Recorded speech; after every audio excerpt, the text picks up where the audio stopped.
welcome to the home of Gloucestershire County Cricket Club.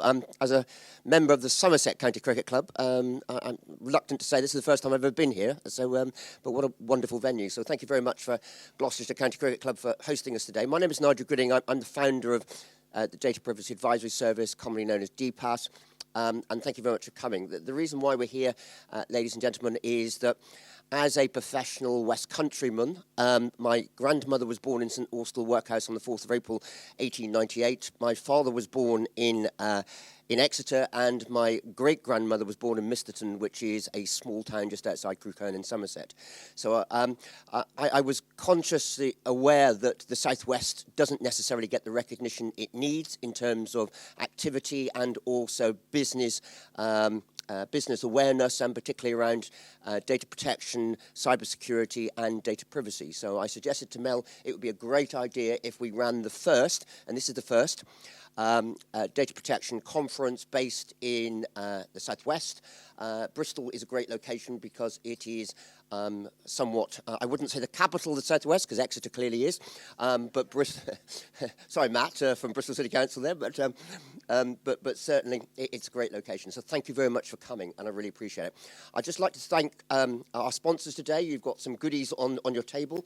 You've got Paul. Would you like to stand up, Paul? Paul from Jersey. He's flown across, and Paul runs Cookie Scan. He also runs a data protection consultancy in the Channel Islands, and Paul will be with you during the day, and he's provided some great goodies for you to take away. So take them away. Otherwise, I have to put them in my car and take them home. So by all means, take two of everything. Thank you very much for coming as well, because we not only have numerous strikes today, and so I think you should applaud yourself by getting here and being able to come. So today will be hopefully informative. Thank you very much for all the guest speakers. We've got some, as one person was described last night at dinner, data protection royalty with us, and she's hiding there. But we've got some very innovative speakers, and certainly to Responsum as well for jointly sponsoring the event as well. They've got a very good presentation later coming up. Would all the DPAS staff stand up? Would all stand up? So just as you know that there are a DPAS team, you'll see them during the day. If you have any questions and you have any things that you'd like to discuss, by all means talk to them. I'll now hand over to the boss, because she tells me I've only got 5 minutes. I'd just like to tell you a story that the last time I was in Bristol, I was doing a piece of work for Bristol City Council, and I went to the registry office to see the registrar because I was involved in customer service digitalisation. And as I was leaving the registry office, an elderly couple grabbed me and said, "Have you got 15 minutes?"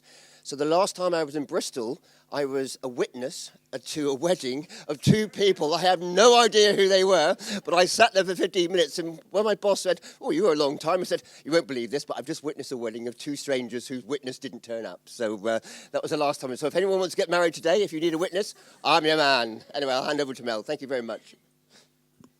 Thanks, Nigel. So just some housekeeping for today. If there's a fire, please go down to the car park. There's no drills that are going to be today, so it will be a fire, so please exit the building. Obviously, please switch off your mobile phones. Car parking is free. There are electric car parking charging points as well, so if anyone does have an electric car. There is a designated smoking and vaping area as well in the car park for anyone that wants to nip outside. So we've got refreshments available throughout the day. So we've got pastries. There'll be refreshments on breaks and at lunch. If there's any specific dietary requirements that you haven't told us of, obviously please let us know. We also have a bar at lunch, which will be open at the back. So it's cashless. So if you do want any additional drinks apart from water, then you can grab yourselves a drink. We will be providing some drinks after if anyone can stay around for a chat and have a beer or a Coke for your drive home as well. So just a couple of things. So we're going to be using, and this is the first time we've used it, so if it goes wrong, don't blame me, a program called Menti for the presentation. So this is essentially to just try and get you guys involved as the audience, essentially. So if you want to participate, it's super simple. You will need your phone to participate. So we're going to do a test of it now. So it essentially enables you to ask the speakers questions and things via your phone. It's especially good for big groups. Obviously, we've had quite a few dropouts today. So, yeah, if everyone can open menti.com, and I'm just going to do a quick little show of how it works so we can use it throughout the different presentations.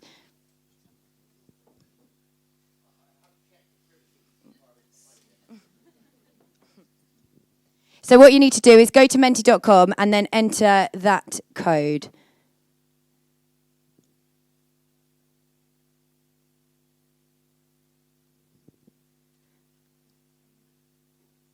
Yeah. Well done, G. It's not difficult. Oh.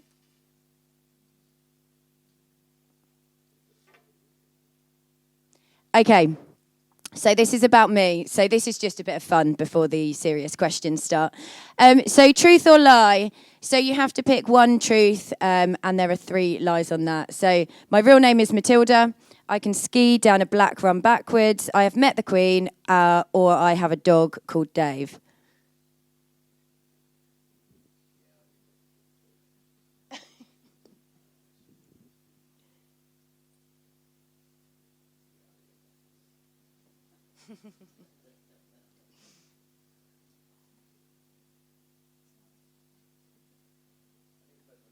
Oh.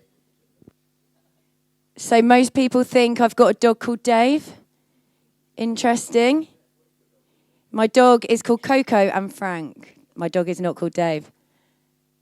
Okay, so yeah, it's just a bit of fun, so you can see how it works. So what will happen on the next presentation, so you can keep it open or you can shut it and reopen it.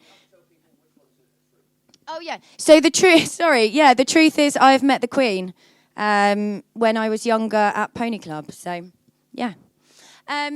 So just running through. So we've gone through the housekeeping. So the agenda for the day, this will be around the room. So we are obviously running slightly behind schedule, but we will try and speed up. So we've got Ralph on next, Fraser, Sampson. Unfortunately, because of the train strikes, he couldn't come down. He does live in Scotland, and the flights, it was just a bit of a nightmare. He is still presenting, but he will be presenting via Teams, so apologies for Fraser. We've then got the cyber escape room. Barry's doing a presentation, Responsum, Rowenna's in the morning as well. So you've got 2 different groups on here. So if you look at your lanyard, you should have a group A or a group B. Okay, so that relates to what you're in. So you need to go to the Jessup room, which is downstairs on the left-hand side as you come through the door for your group A session in the cyber escape room, whoever's in group A. But we will tell you at the end of the next presentation. So, yeah, Ralph, you're up next. So where are you?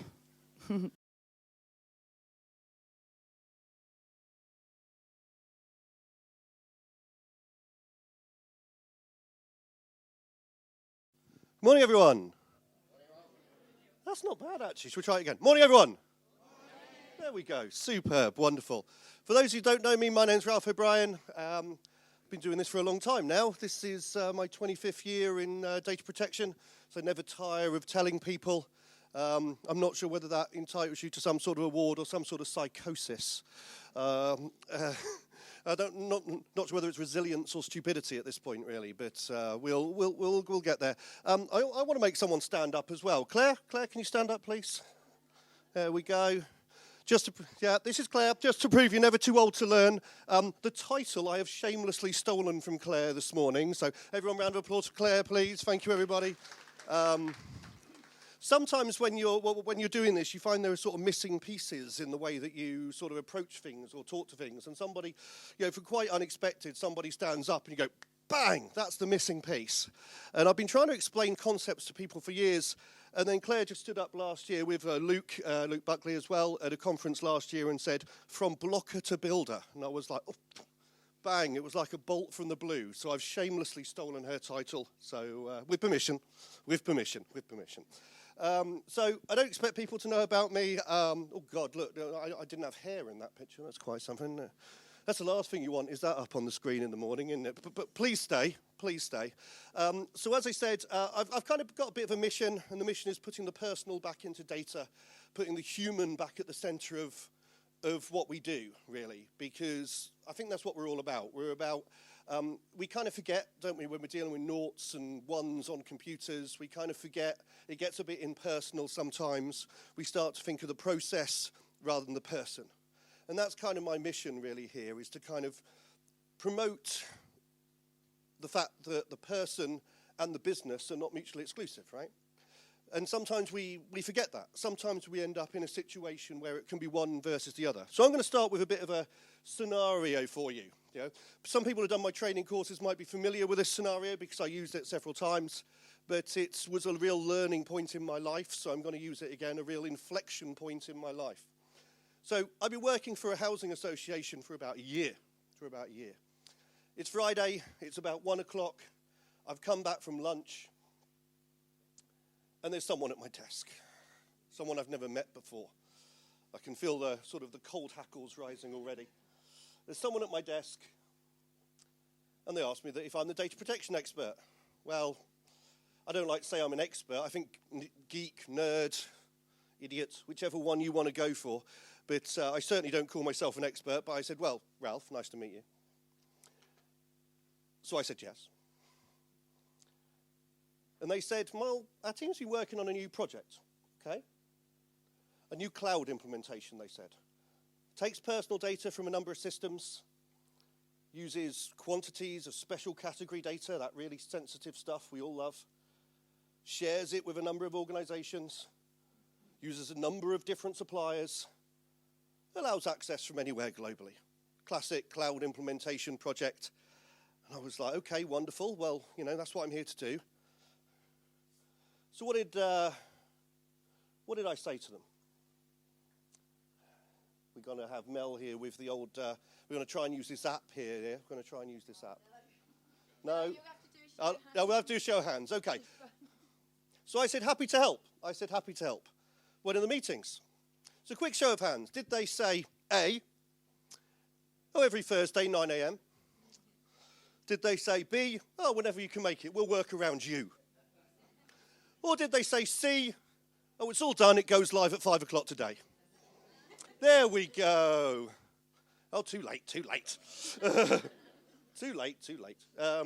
Beautiful. Yeah, exactly. Yeah, not an unfamiliar problem, right? Not an unfamiliar problem. So what did I say? Did I say, no, you must stop now? Did I say, never mind, we'll paper over the cracks, we'll do a DPAA and call it done? Well, that's it, I quit. I was tempted for the last one. I mean, this is an unfamiliar situation, is it, you know? And what can we do about it? We're quite often the last in the door when we should be first in the door. I think that's fair to say, right? We're quite often last in the door. And so I started to say to this individual, you know, I said, well, why did you not come and talk to me? Why did you leave it until it was about to launch? His answer will go with me to my grave. He said, because I thought you'd say no. Well, two things there, right? If they thought you'd say no, well, surely they should have come and talked to you earlier. But then I sort of caught a glimpse of myself in the mirror. And I thought, actually, am I the person that has to change here? Am I my own worst enemy? Am I perceived as the no person? Am I the one who needs to change? Yeah? Does the organisation think that I'm stomping down the corridors with my no bat, taking out their projects, yeah, and stopping the business from moving forwards? Quite possibly, right? I think it's fair to say we've got a bit of an image problem in data protection, right? In that we are seen sometimes as the compliance people, we're the brakes on the car, we're the people who's going to stop the business from innovating.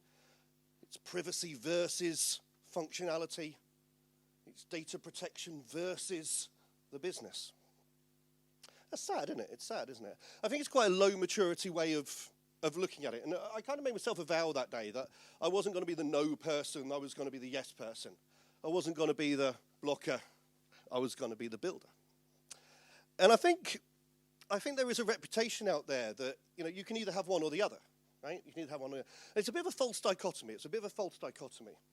And I've been working with a lot of businesses over the years, and I've been trying to get them from a sort of a low maturity state to a high maturity state. And I've been trying to work out how to bridge that gap. And I think in a low maturity organisation, and I think we've all seen this all the time, we see data protection teams involved a bit late.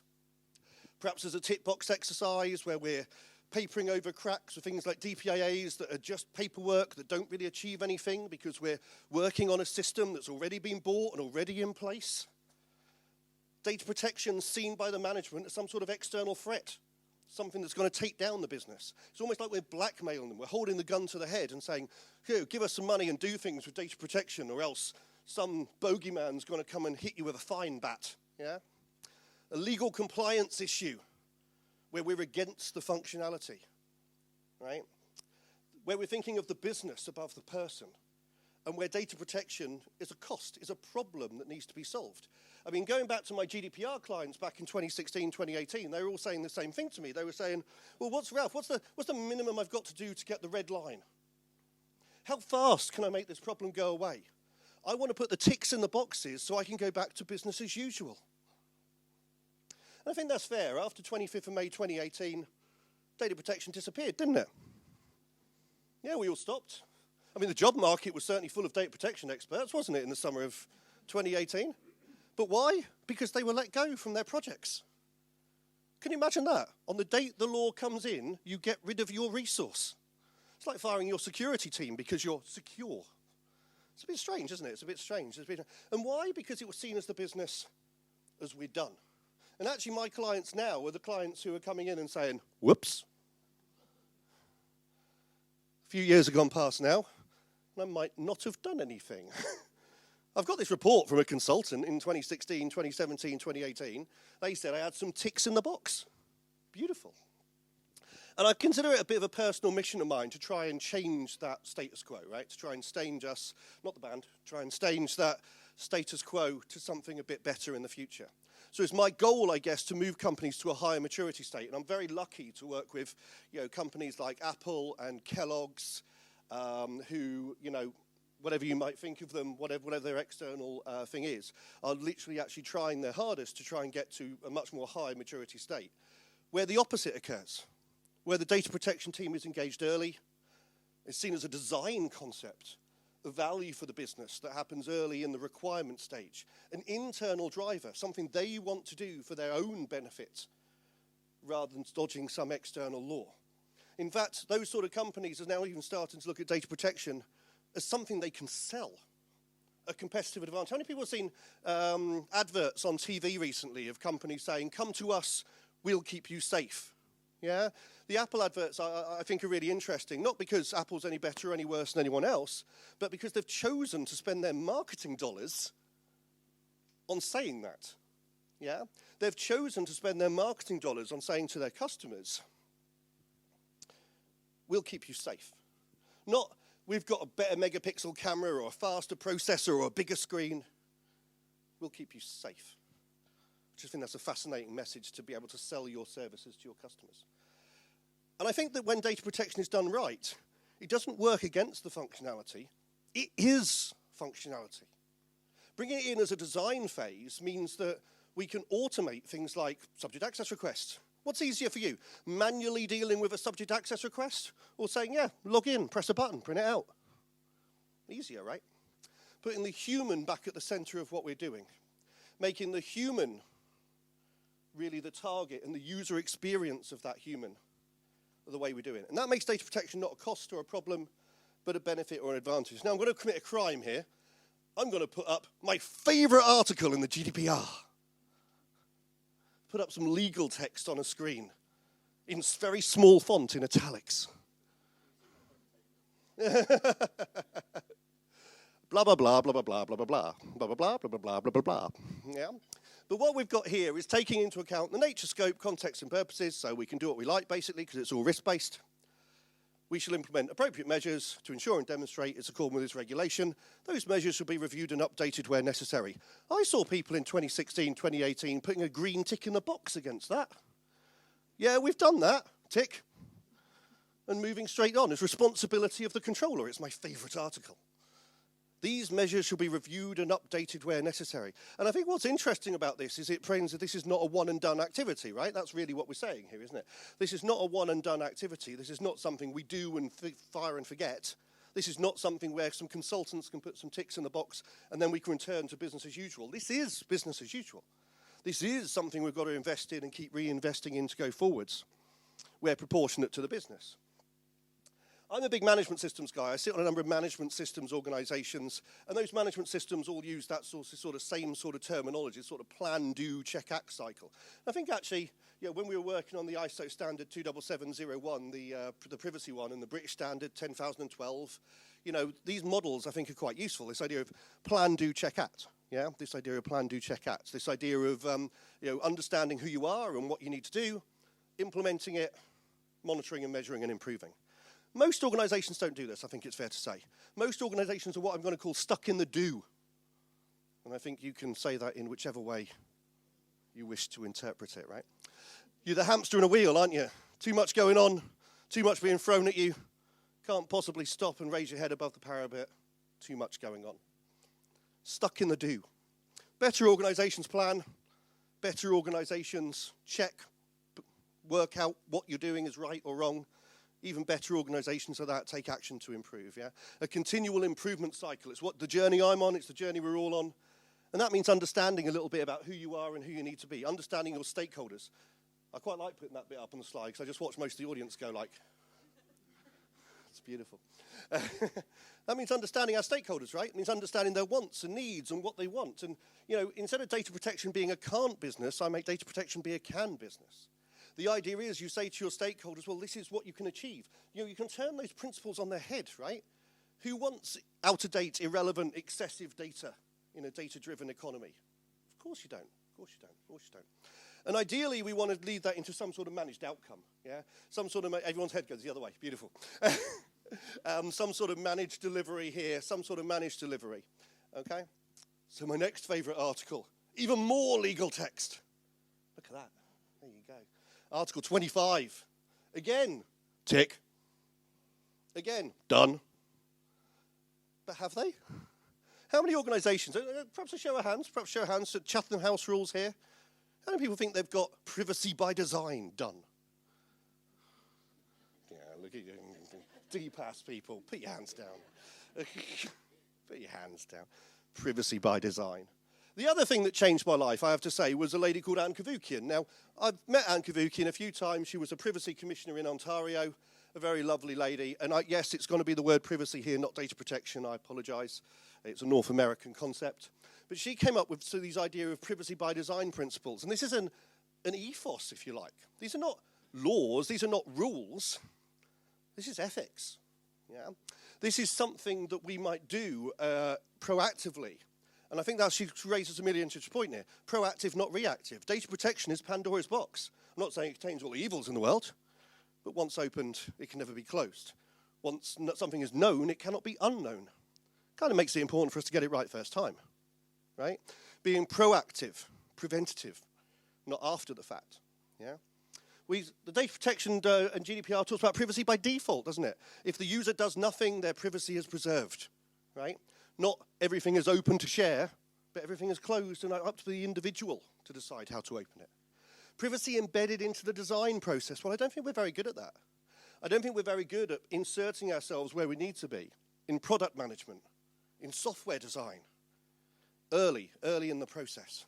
Most importantly is what we've already talked about. Full functionality, positive sum, right? That means we're not working against the business, we're working with the business. Yeah? We're adding value, not taking it away. If we're the brakes on the car, well, guess what? You can't have a fast car without good brakes. That's the methodology that we use. We talk about cradle-to-grave protection, we talk about visibility and transparency, and most of all, we talk about putting the human at the center. These changed my life. And then I'm going to build on this with a couple of other academics that I've kind of sort of brought on field over the years. One of them's an American professor called Daniel Solove.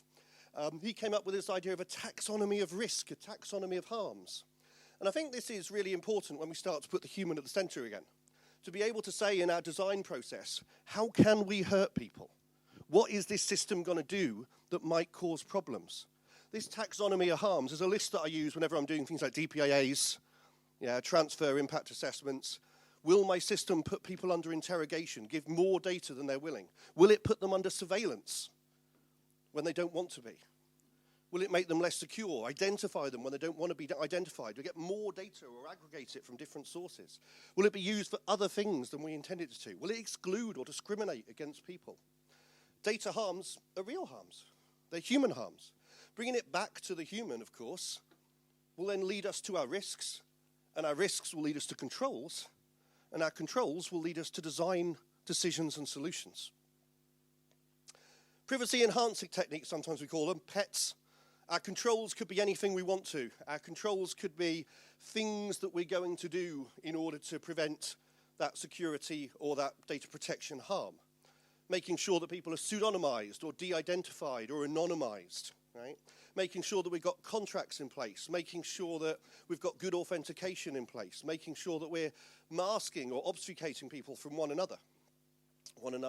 In fact, I call it building a privacy playbook. Yeah, that's what I'm going to call it, a privacy playbook. Almost turnkey solutions if you're from the security world. A turnkey solution. Common problem, common solution. Yeah, and I think as data protection teams, rather than doing random DPAAs, we should have go-to solutions that we can offer the business. Things that we can go to that will add value to them and say, look, here is our common design strategy for that common problem. And we should be building these not just in our own internal business, but as a community. Common solutions to common problems, to common human issues. Jason Kronk is another American academic, and he basically says there are 8 things you can do. 8 things you can do. 8 things you can do. 8 things you can do. He says you can demonstrate. You can demonstrate in the process that you are following the law. You can demonstrate by having things like transparency notices. You can demonstrate by having the ability to show people your hand, to give people good control over their data, to give people toggles and users where they can come in and come out and decide what they do and don't want. Give people what level of control, where of course we can. Yeah. We can give people the ability to enforce when things go wrong. You're not going to follow the rules, we're not going to play in the game here. Then there's what we can do to the data itself. Minimize the amount of data we collect. That's a principle, we all know that. Hide people, either from each other or hide the data itself. Lose people in bigger groups or giving people different selections. And separating, pulling people apart, putting people in different zones. These are not data protection principles. This is IT design strategy. Yeah?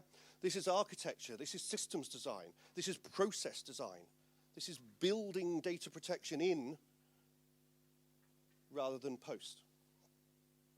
So here's a scenario I always use in my training, so apologies for anyone who's been on my training course, you will have seen this quite recently.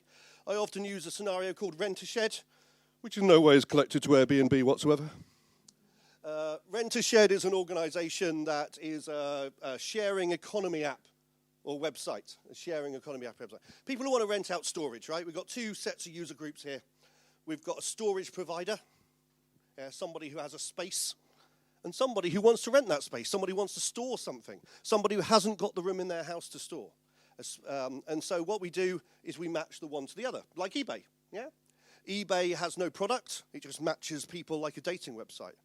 Airbnb has no hotel rooms, it just matches people like a website. Uber has no cars, it just matches people. Rent-A-Shed is exactly the same. We're going to use a cloud hoster, we're going to match people up. But recently we've been accused of racial discrimination. Why? Because an individual has been displaying their race or their photograph or their name. They were denied the ability to store their stuff. I mean, we could have looked at it, a bit like Airbnb might have done, and say, well, we're just a platform. It's up to the individual renter or who they allow to store things in their property. But let's say the courts have said otherwise to us. Let's say the courts have said, no, you're not just a platform here. You've got a duty to make sure that we can no longer make sure that these sort of racial discrimination can occur on your platform. And that means a redesign, right? That means a redesign. That means looking at our product, looking at our service, using the tools that we have, and very early, beginning to build a better way forwards. We can use those little tools that I've just put up so we can minimize, not collect the data. It's a good way to start. We could hide the one party from the other. Good user access controls, showing people that, if you log in, you'll see this. If a different person logs in, they'll see that. We could aggregate people, so pseudonymize them, categorize them, so that people can't discriminate against individuals, perhaps. Yeah, people can't discriminate against individuals, perhaps. Instead, they get to choose, I will allow cars, I will allow this open space. If you're running Airbnb, my property can't hold more than 4 people. I don't want smokers. So there are things we actually do want to discriminate with. And there are things that we don't, and we can control that. That's from a data side of things. From a process side of things, we can begin to demonstrate that we're going to be acting in that more ethical way. Everyone loves a badge, don't they? Everyone loves to be certified. But why not talk to people?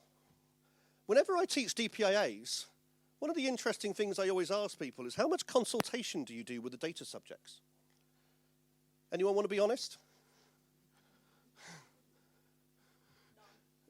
None. Yeah, okay.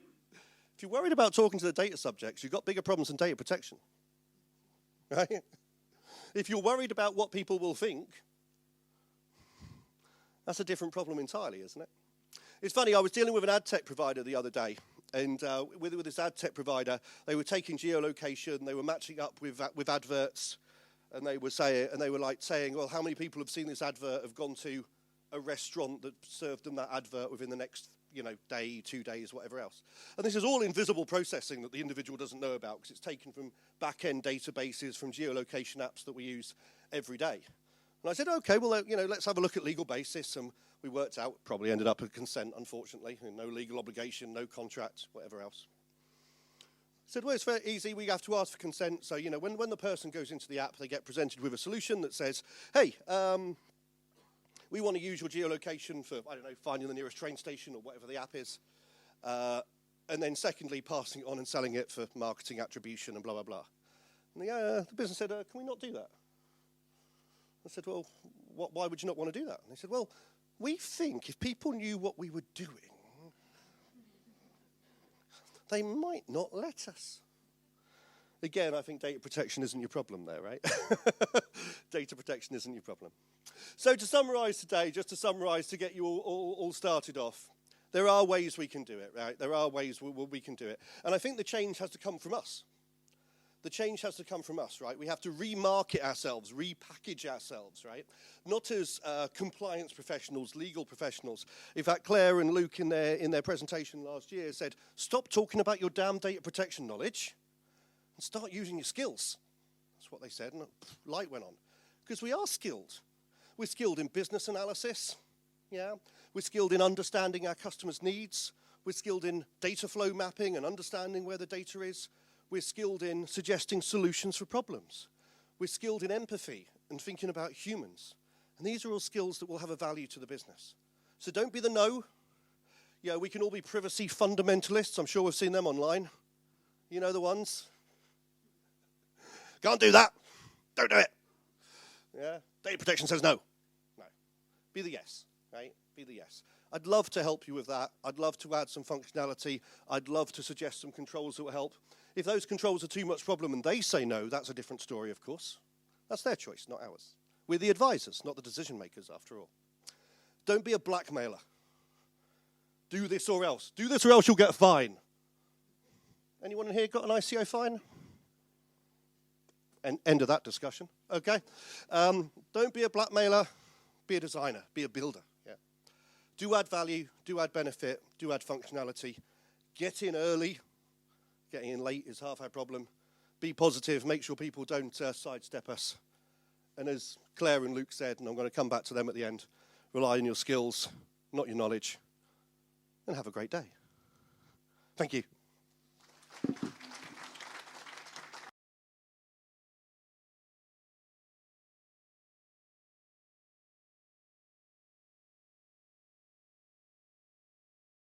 just find a way of alerting me to if it doesn't work. This is probably a really good device that I might use in the future.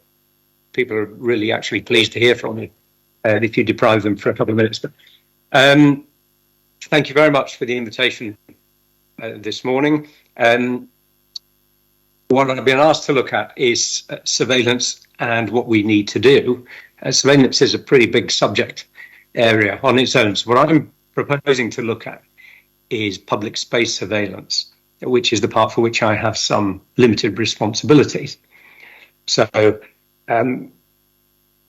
with that in mind, when I'm sitting where you are, whether I can hear the speaker or not, I'm generally running through a couple of questions in my mind, which is who's this and why is he here? Why are we here? And what's he on about? So in terms of the who and the why, my name is Fraser Sampson. I'm the Biometrics and Surveillance Camera Commissioner appointed by the Home Secretary in March 2021. And the Protection of Freedoms Act, which is the legislation that covers what I do, requires the government to have both a biometrics commissioner and a surveillance camera commissioner. And there's nothing to say it can't be the same person. So previously it's been two different people until I was appointed, and now I'm technically both. So essentially I have two hats and one pair of shoes. In terms of what we're talking about, what I thought I'd look at is to try and get an understanding of what public space surveillance is, to recognise the extent of it, the benefits, the risks, and some of the realities in the changing environment, and then to consider some practical measures for how we can try to balance all these elements effectively. And I think in terms of understanding what public surveillance is, the S word has kind of fallen out of favour. It's probably because it sounds a little bit menacing and snoopish. So if you picture sort of trench coats and Homburg hats, but it's important to remember that that is what we're dealing with, surveillance. So close observation of people or places or people in places is no different now from when the idea of state surveillance was first seized upon a few hundred years ago. And in fact, I'd argue that now we've gone way beyond surveillance, and what we now experience is what a lawyer called Blackman described as omnivalence, so the surveillance of everything, which is probably a better description. And when you're looking at omnivalence, it's very important to know who is doing the surveilling and for what purpose or with what consequences, because if it's bodies representing the state with a law enforcement function, like the police and local authorities, that has very specific risks and considerations that don't necessarily arise with other areas of public space surveillance. So if we look at a little bit of context, public space surveillance, you may have seen some of these statistics in the past. In terms of cameras to people, London is reckoned to be the third most surveilled city on earth, with 73.5 cameras per 1,000 population. That's almost certainly gone up since the slide was produced. In cameras per square mile, it moves up to second place. When we look at automated number plate recognition, that already proudly claims more hits per second than Instagram. It will probably reach 100 million reads per day before the end of this year, which is 1 billion in under 2 weeks. We have a misread rate of just 0.001, which will be good for any other public space surveillance capability. That was produced 100,000 misreads of motorists a day. So the scale of some of our public space surveillance is already fairly dramatic. Who cares about these numbers? Well, the answer is journalists mainly. They love it. And these kind of figures get played and replayed and argued about quite a lot. But of course, the reality is that there are millions of private cameras in use every day and every night. So phones, dash cams, GoPros, drones, satellites, vehicle navigation systems. Once you build those in, it is literally anyone's guess how many cameras are surveilling our public spaces. And so in trying to understand some of this and how you regulate and what the issues are, the key to form of any surveillance is probably perspective. When considering what we need to do in public space surveillance, I think there are three perspectives that can help understand and make it more manageable. So the first is the technological, i.e. what can be done. The second is the legal, what must or must not be done. And the third is societal, which is what people are prepared to support or tolerate being done or increasingly expect to be done. For those that want to look at this more technically, the theoretical position is set out there in that diagram, but I'm not going to go through the fine print on that. So in shorthand, really, we've got the possible, the permissible, and the acceptable. And that's part of the way that I would chop up some of this in order to get a clearer understanding of where the things interact. And these are not discrete areas. They, of course, overlap and influence each other. And if I knew how to do Venn diagrams on PowerPoint, I'd show it in a slide, but I don't. So that's what we've got. We'll come back to technical in a moment. But I think we'll go to the legals first, which you might expect me to say. So this is the what must be done in terms of public space surveillance. The surveillance camera code is produced under the legislation by the Home Secretary. It's a statutory requirement. If you were a police or local authority and you're conducting public space surveillance, you have to have regard to this code. So you've got a legal obligation to do it. I think it is the only legal instrument which specifically and directly regulates the police use of public space surveillance at the moment.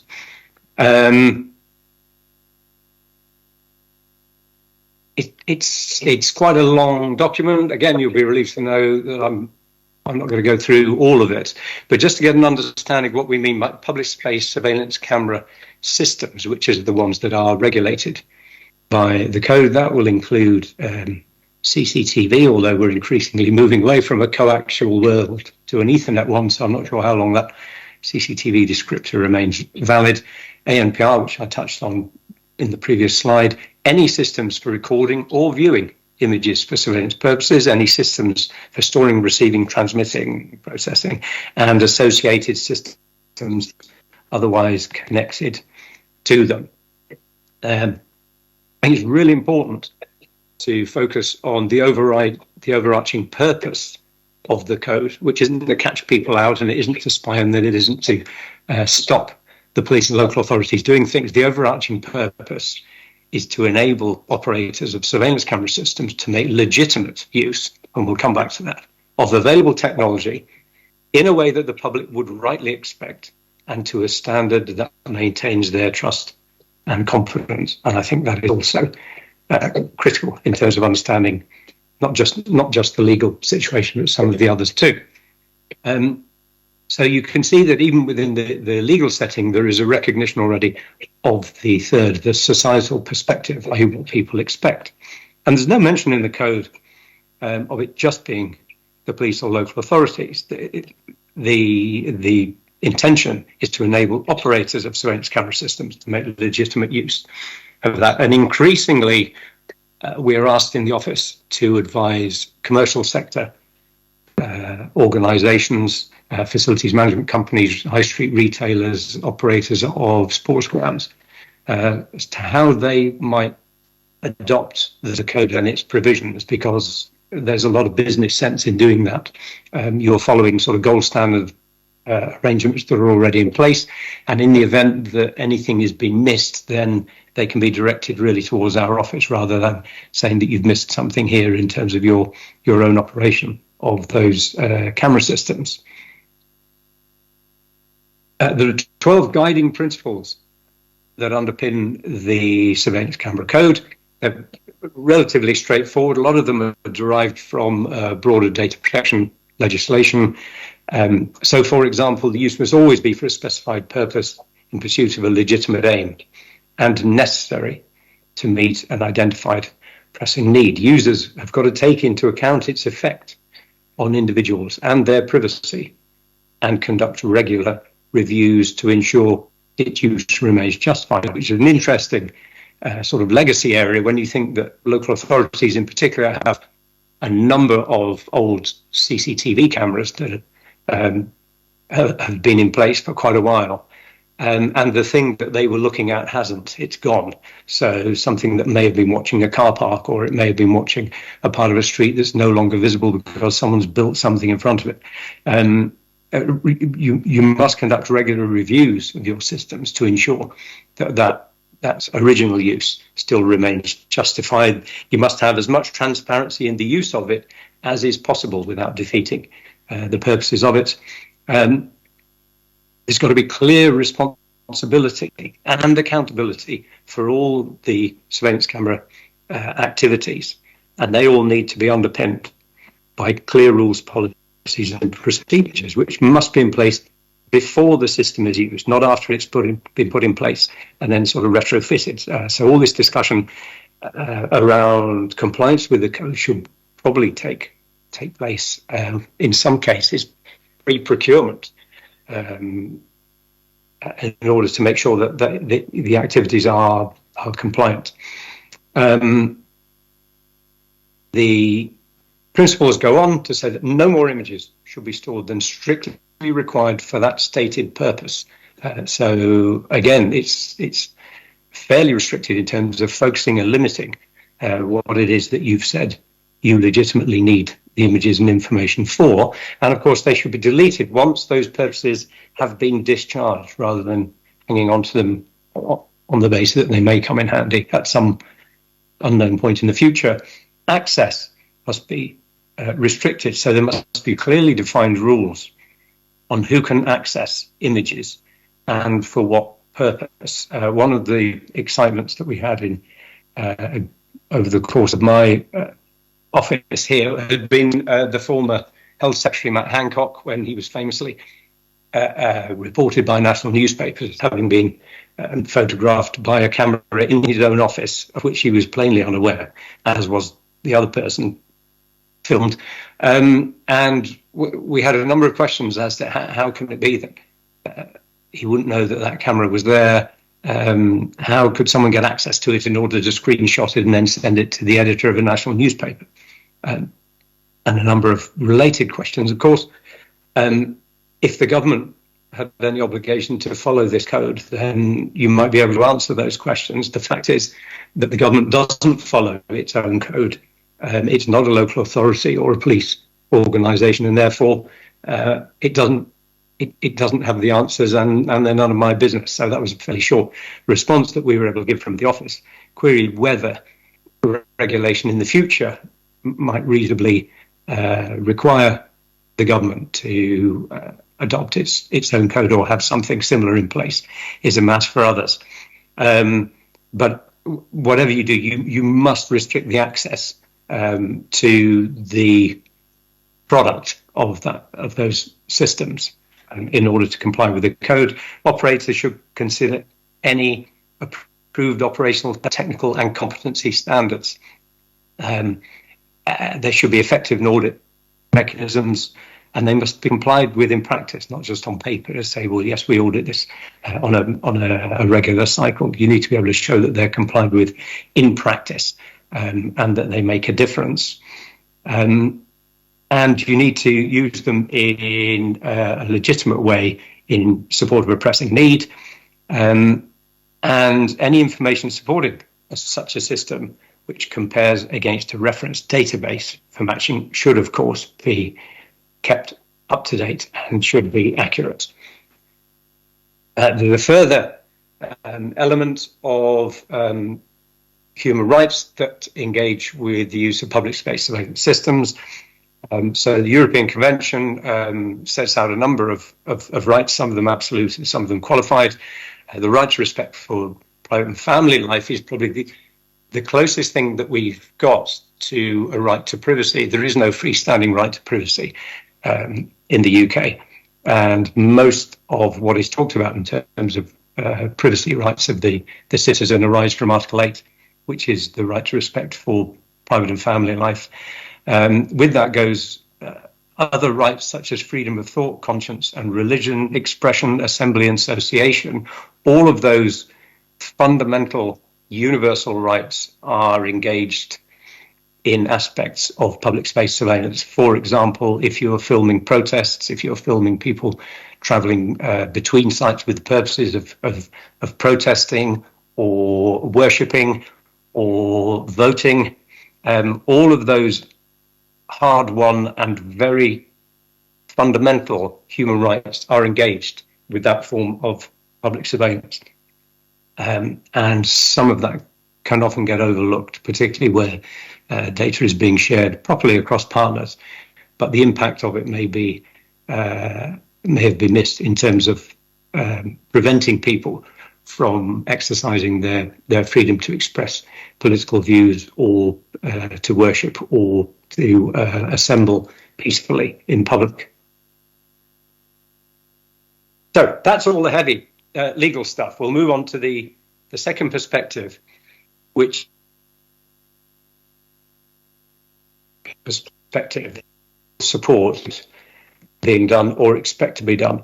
And the people you see here that, in this photograph, this is Mr. Knight, who is a registered keeper of a vehicle with a cherished number KN19 Tango Echo Romeo, which he keeps at his home address in Surrey. This was reported by the BBC on the 18th of October 2021. Unbeknown to Mr. Knight, a woman in Bath who is a keen knitter had made a jumper, I'm not quite sure why, that had the word knitter across the front of it. And she had worn it in public. Again, I'm not quite sure why. She had walked past a local authority safety camera. No, these are no longer called speed cameras, even when they're measuring your speed, but they all generate income, so they're worth keeping an eye on. I think this one was monitoring a bus lane. And the so-called smart camera read her jumper as being the registered vehicle license plate of Mr. Knight in Surrey. And being a smart camera, it duly issued Mr. Knight with a penalty notice for driving in a bus lane. Luckily, Mr. Knight saw the funny side, and in fact couldn't resist telling the journalist that when he got the fine in the post, he thought he'd been stitched up. God bless him. So, Bath and North East Somerset Council confirmed that the fine had been cancelled and everything was fine. But look, there are a number of serious surveillance camera lessons here.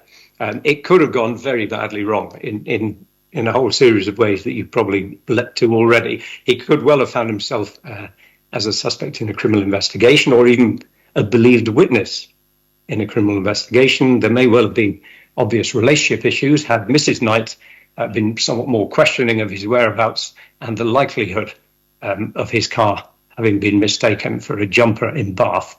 But there is some further implication of this and some serious points. So people properly expect the systems to work as they were intended, to be integrated, and to be at least a little bit smarter than the previous way of carrying out our surveillance, especially if you're going to penalise them financially.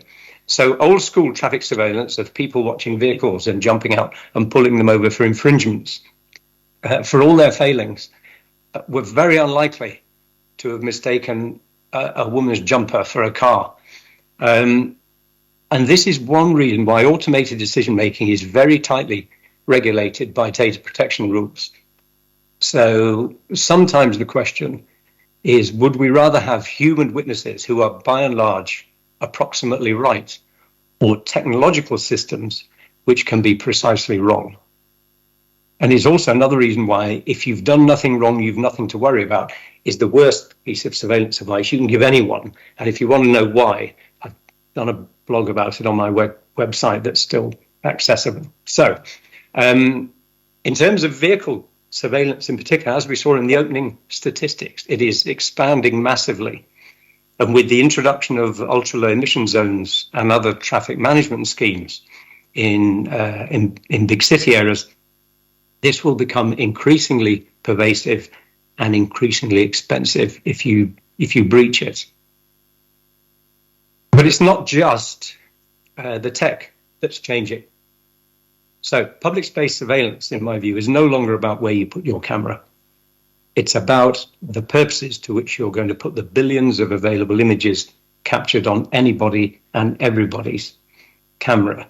You'll have noticed that the first investigative response from the police now will usually include an appeal to citizens for images that they may have captured of the event. And citizens are generally very happy to share them, whether they're relevant or not. The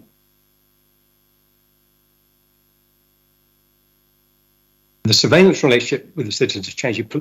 Our police and police in other jurisdictions are moving from a world where they no longer just need images of the citizen, but increasingly they are depending on images from the citizen and from businesses.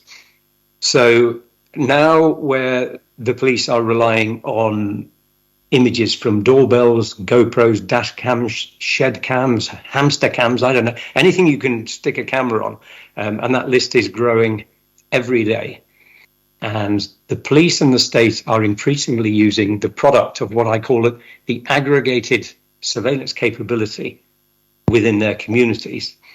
Not only is this changing the relationship with the citizen, but it has profound implications for the citizen and the state. So if the state has been winding up the citizen by sending them motoring fines based on somebody's jumper, or using technology that they don't agree with, or not using technology that people do expect them to use, then the citizen may be less inclined to share their own captured images at a point where the police and others rely on them. It's also worth noting that police surveillance runs both ways. So operational policing has become a form of street theatre. And people often, with no intention of helping the police, are very keen to film what's going on and then share those images with others. This is partly why the French tried to make it a criminal offence to photograph police officers in France. They didn't get the legislation through, but I think they may return to that in the future. So let's go back to the technology then, and the technological perspective, i.e. what can be done. Facial recognition is probably a very good example. It's very topical, it's controversial, and it's where all three of those perspectives, the technological, the legal, and the societal, come into very sharp relief. So is it just another metric, like looking at hard copy photographs? I don't think it is. I think there are things that are fundamentally different with facial recognition technology. One is the scale and speed with which they can undertake comparisons accurately or otherwise.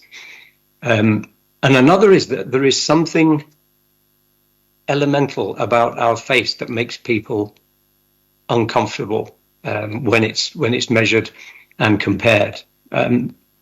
It's not the same as fingerprints. It's not the same as certainly not the same as DNA profiling, where you need a great deal of sophisticated technology and some significant expertise to interpret the findings. Face is different, and when you make it not just your face, but if it's face of children, for example, people get very much more concerned and uncertain and perhaps even nervous about it being stored and compared and used. And there's another area which face is different in terms of a biometric from what we've had before, which is most people will probably think they're relatively good at matching faces and recognizing other people. And the impact of that, for example, on jury trials, has yet to be understood, because I still haven't met anybody who thinks they would be able to conduct a fingerprint or DNA profile comparison if they were sitting on a jury without expert help. But I think a lot of people would, and already do, look at photographs and comparative images and arrive at a conclusion as to how similar those images are and whether it's in fact the same person they're looking at. But one of the challenges that policing has had with the technology in relation to facial recognition is that while the technology has raced ahead, early police experimentation generated some pretty poor statistics and even poorer stories, generating a somewhat negative image for public trust, and is perhaps not surprising, not just here, but in other jurisdictions. When policing began to think about introducing the taser as new technology to overcome violent people, we didn't work out how much electoral charge to give them by trying out different voltages on crowds in different cities to find what worked best and then come back and compare notes. But that's a little bit like what we did with live facial recognition in some places. Just because taking your picture doesn't hurt doesn't mean that the principles of accountability are any less important than those using things such as taser. And as a result, we've probably got heightened public sensitivity to introducing significant and potentially very helpful new technology in public space surveillance, and it should be addressed and understood upstream. At the same time, I think we must give recognition where it's due. So if, for example, algorithms have been improved in the light of experience and agreed standards, there's no point continually playing back statistics that were generated under a previous technological era. And some of the early facial recognition algorithms were probably from the digital Pleistocene, and it's not productive to keep recycling those stats in every future conversation about facial recognition when the technology has moved on so significantly. Ultimately, and again, we come back to the societal perspective here, there is a legitimate public expectation that the police and other bodies will use new technology, the type of surveillance technology that a lot of people already use themselves in their own home to find their phone or monitor their front door or keep tabs on their teenage kids.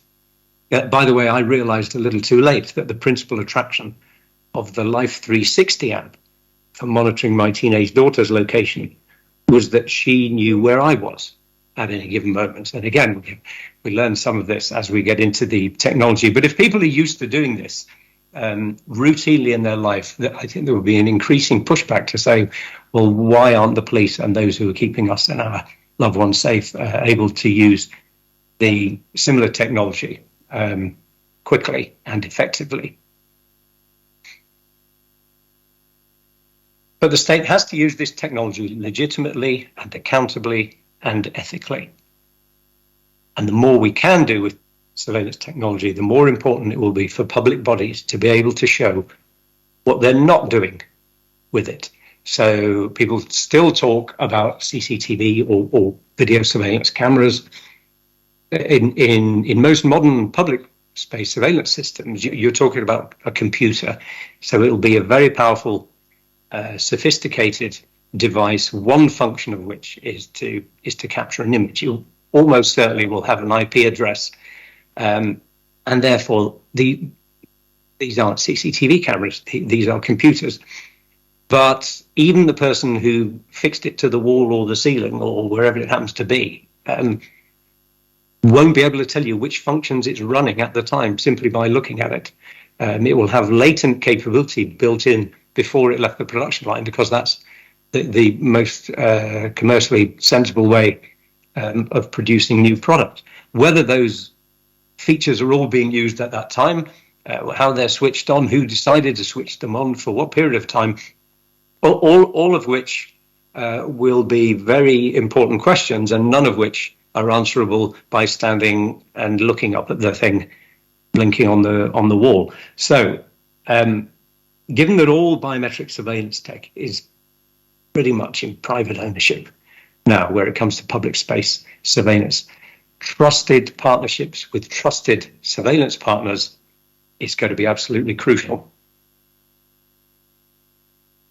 So we are going to need clarity and transparency and independence.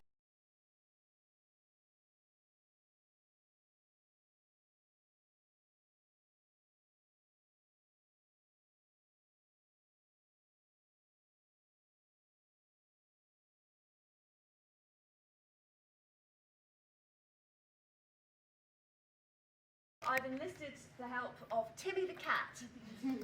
Timmy the cat is a rescue. He's approximately between 13 and 15 years old.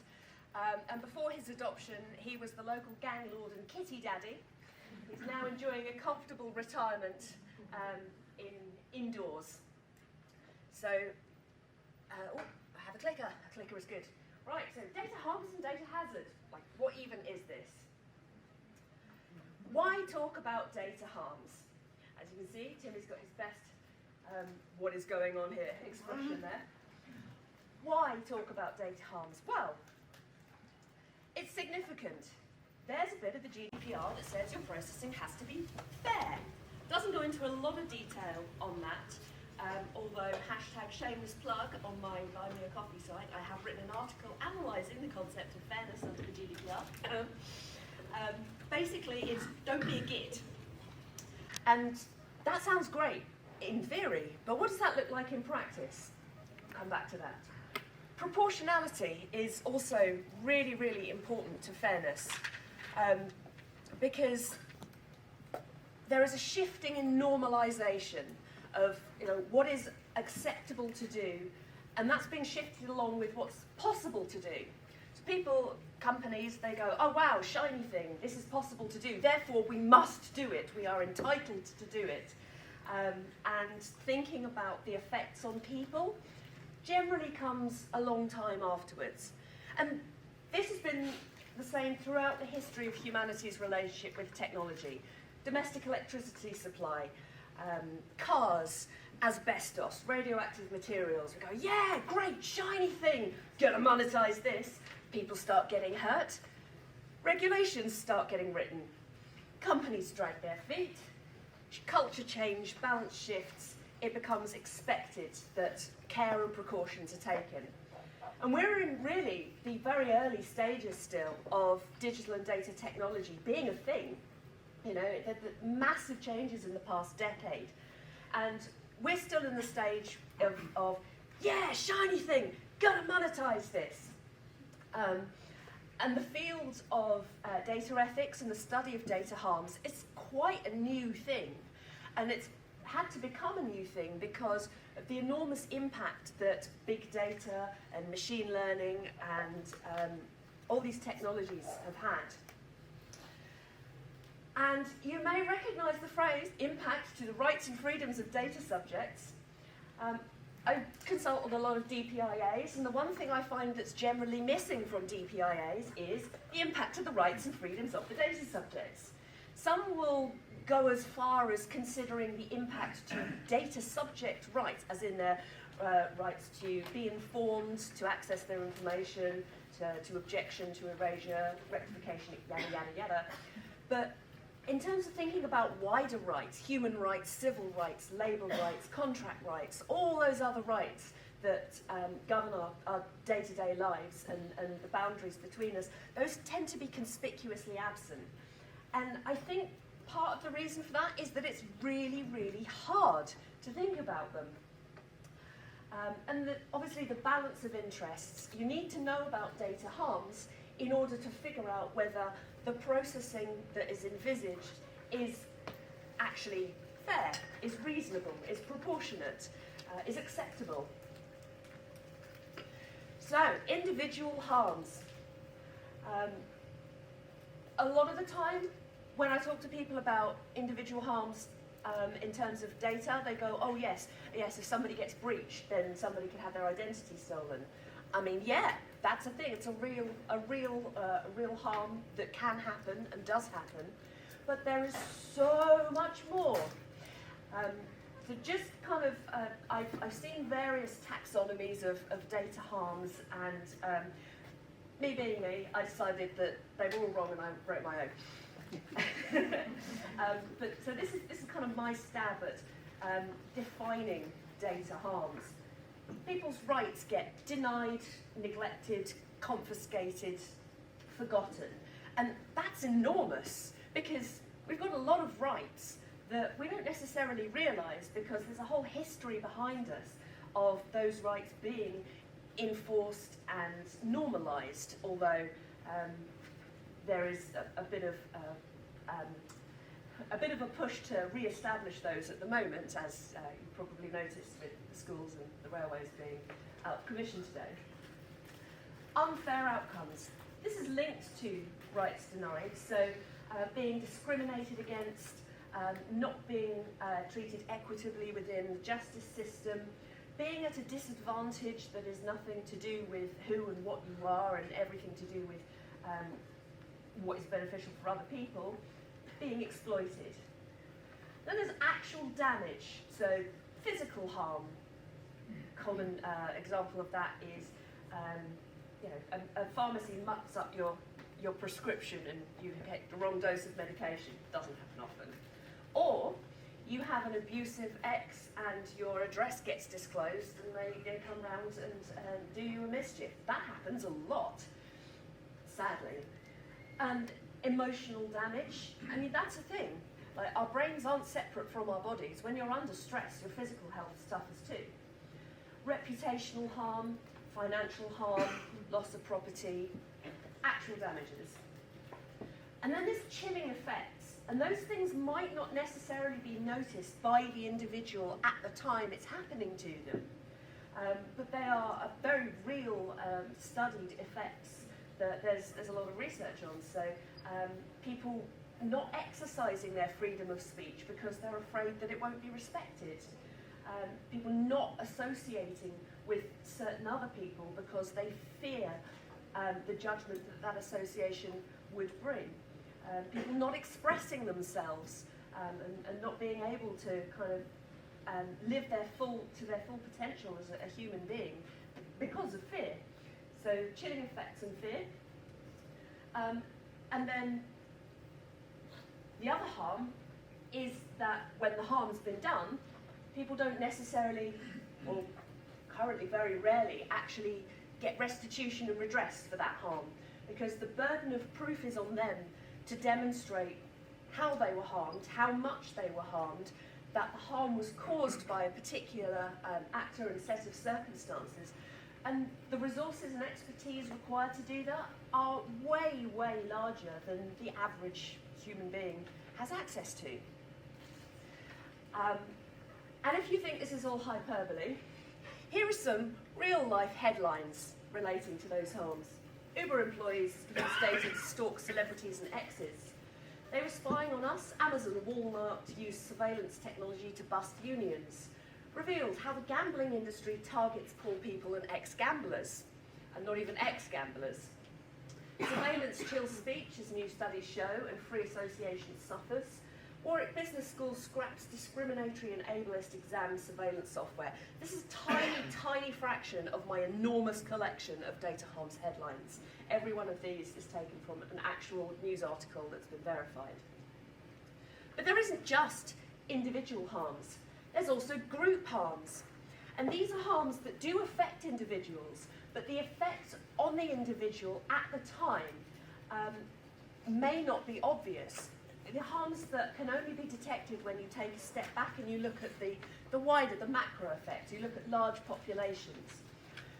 The biggest one, the most common one, systemic injustice. Particular groups of people are routinely treated disproportionately less well than others. So that goes to the discrimination.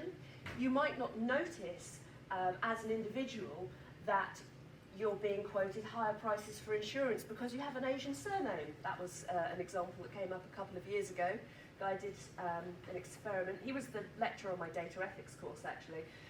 Did an experiment where he put the same data sets, same browser, same machine, same website, same everything, into an insurance company's website. And the only thing he changed was the name. First name he used was John Smith. Second name he used was Mohammed Nazir or something like that. And the quote was nearly a third higher when he put in the Asian name. That's the sort of thing you wouldn't necessarily notice as an individual. You can only detect that sort of thing when you do studies at a wider scale. And then exclusion. The needs of minorities and marginalised people are neglected in design and decision-making processes. This is particularly significant in all these digital by default schemes that organisations are doing, kind of forgetting that not everybody has access to digital devices, not everybody has access to digital connectivity, and that's fine if it's a shoe shop, But if it's a council or essential government service, that's not fine. And those individuals might not necessarily know that they've been excluded. And then there's associations, the people being judged by the inherent traits they share with other group members and not as individuals. So statistics are used to say, well, you're more likely to do this bad thing than the person standing next to you, therefore you will be treated as though you are going to do the bad thing, which is happening a lot in algorithmic behavioural analysis and prediction systems, which are basically statistics, bias and software. So individual harms and group harms, these are some examples of data harms. And here are the headlines. How opaque personality tests can stop disabled people from getting hired. Facebook engages in housing discrimination with its ad practices. 92% of top parental control apps wrongly block LGBTQ and sex education sites. How surveillance harms low-income people and workers. The Apple Card didn't see gender, and that was the problem, because it treated men and women as though the social history of both groups were exactly the same, and judged the women's historical earnings and income and spending as though they were historically the breadwinner, the main owner of the family, which is ridiculous. But it was quite obvious that their development team for that didn't actually have any women on it. So the challenge with data harms is that it's non-linear. It is very difficult to draw a direct causal link between the processing and the harm. It's what scientists call a stochastic process, and that means that there is an element of randomness. So while outcomes are foreseeable, we know what sort of harms are going to be imposed. They're not predictable. We cannot say reliably when, where, to whom, and what exactly will happen and how much. And that makes it really, really hard to apply the classic 5x5 risk scoring matrix. Because when you don't know the likelihood of your 10,000 data subjects, you don't know how likely any of them are to experience harm. You don't know their circumstances, and it's none of your damn business. You don't know the impact on them, because that, again, will be specific to their circumstances. What you can say is that if you don't take certain precautions, some people out there somewhere will suffer detriment because of it. You may never know who they are. You may never know what detriment was suffered, but you know that some will. And how do we know? The evidence is all there. The headlines, the studies, the research. So rethinking risk, instead of going, oh, well, we're going to take a guess at this likelihood being 3 and this impact being 2, because if we make it any higher than 2, then the score goes red at Excel and senior management get upset. Forget that. It's just no use. No use at all. Instead of thinking about risk, where impact and likelihood are both unquantifiable at either group or individual levels, I think we should take a lesson from health and safety culture and think about hazards instead. So a hazard is something that is inherently dangerous. It doesn't necessarily mean it's inherently harmful, but it means that unless certain precautions are taken, it is extremely likely, no, definite, that harm will occur somewhere, somehow, to somebody. So the 3 areas of hazards in data protection, prevention of data harms, are the conditions. So that's the environmental factors that surround the processing activity. So the organisation, the industry, the culture. Then there's the materials, the unsafety factors, the nature of the data itself and the tools used to process it. And there's the operations, the processing activities. Certain processing activities, certain purposes are inherently dangerous. So unless they are prevented from being dangerous by certain safety precautions, then harm will result. So, conditions. What kind of conditions? So this is where, if you are doing a DPIA or an LIA or your classic DP by design of default, thinking about harm and how harms can occur, setting aside that 5x5 risk model, which I am just completely allergic to, you might have gathered, thinking about hazardous conditions, what might they be? Well, the organisation might have really crap data protection. They might have senior management that are wholly disengaged. They might have inadequate resources for actually doing the work. They might have a culture of better to ask for forgiveness than permission. They might have loads of enthusiasm and good ethics, but just be completely disorganised and have no way of figuring out what it is they're actually up to. That is an inherently hazardous condition. That will result in data harms. Power imbalances. The data subject's choices and agency are limited compared to the power of the controller. So in employment, for example, if the data subject is a child or somebody who is made vulnerable by disability, socioeconomic status, being marginalised, lots and lots of ways in which the data subject has less power than the controller. In fact, pretty much the only area where that's not true is retail of luxury items. Complexity. Long and complex and maybe international supply chains.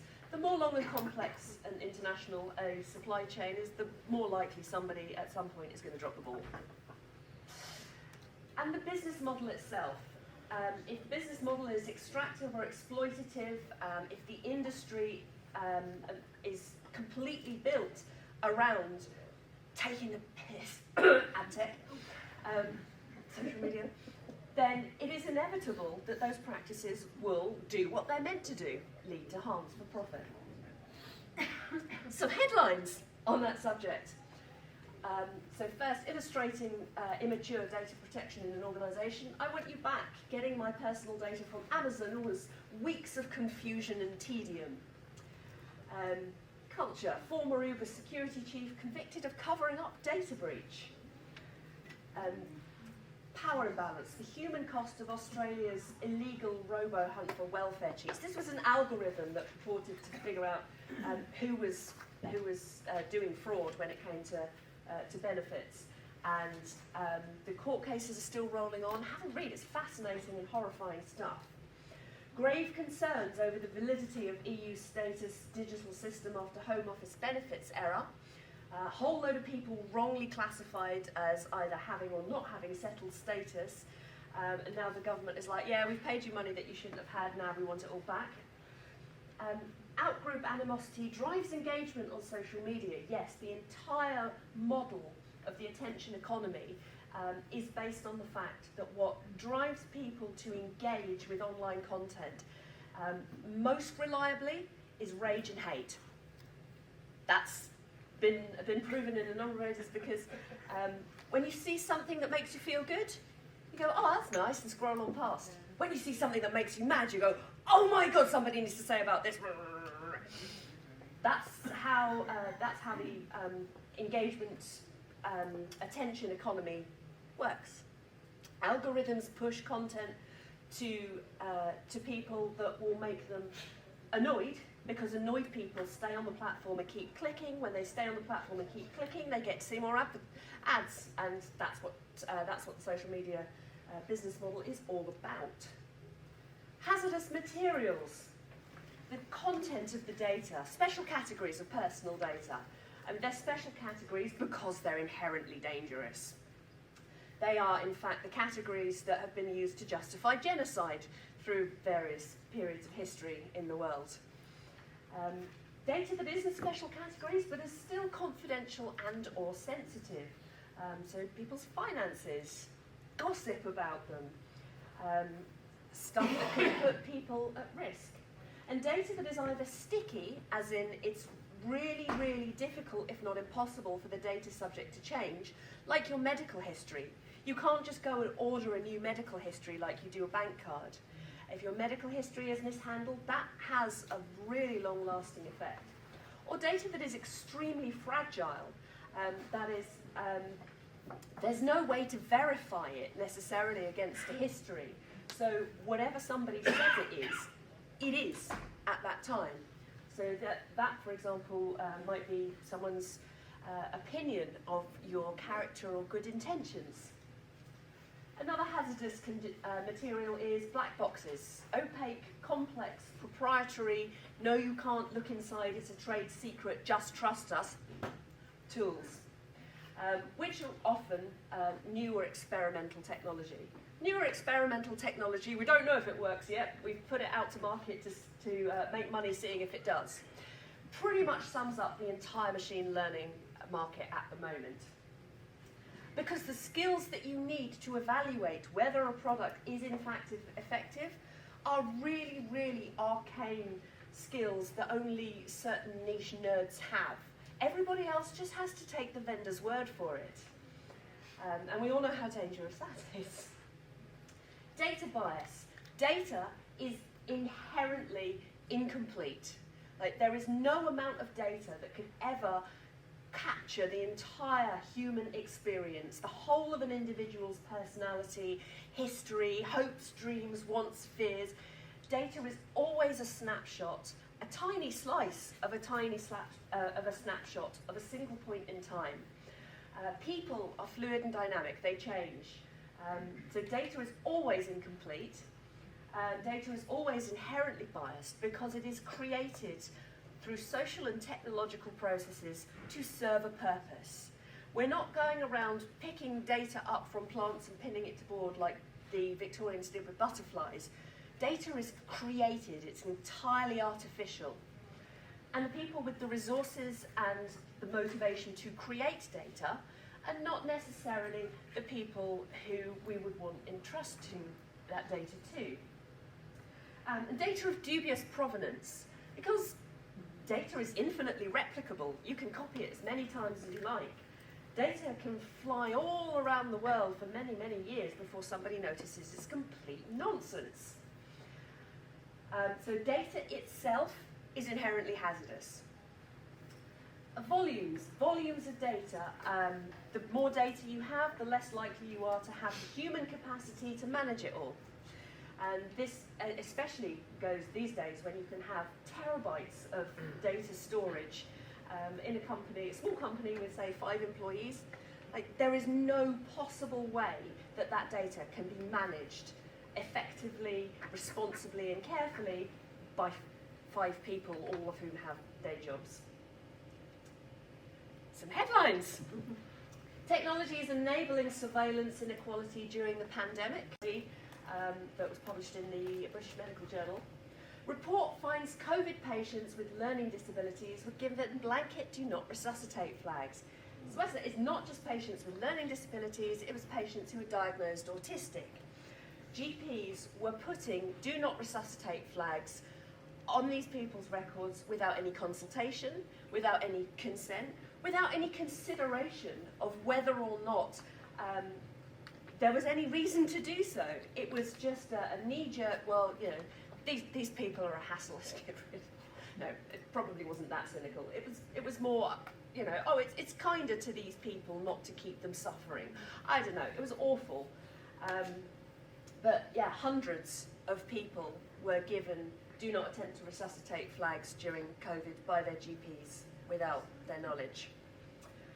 There's no evidence machine learning works well in children's social care, study finds. There's a recent study done with councils, and they looked at the vendors' claims for the machine learning systems, and they looked at the outcomes, and they found absolutely no evidence that the machine learning was in any way beneficial, that the predictive algorithms for troubled families and truanting children were any better than a Ouija board or throwing dice or baying at the moon.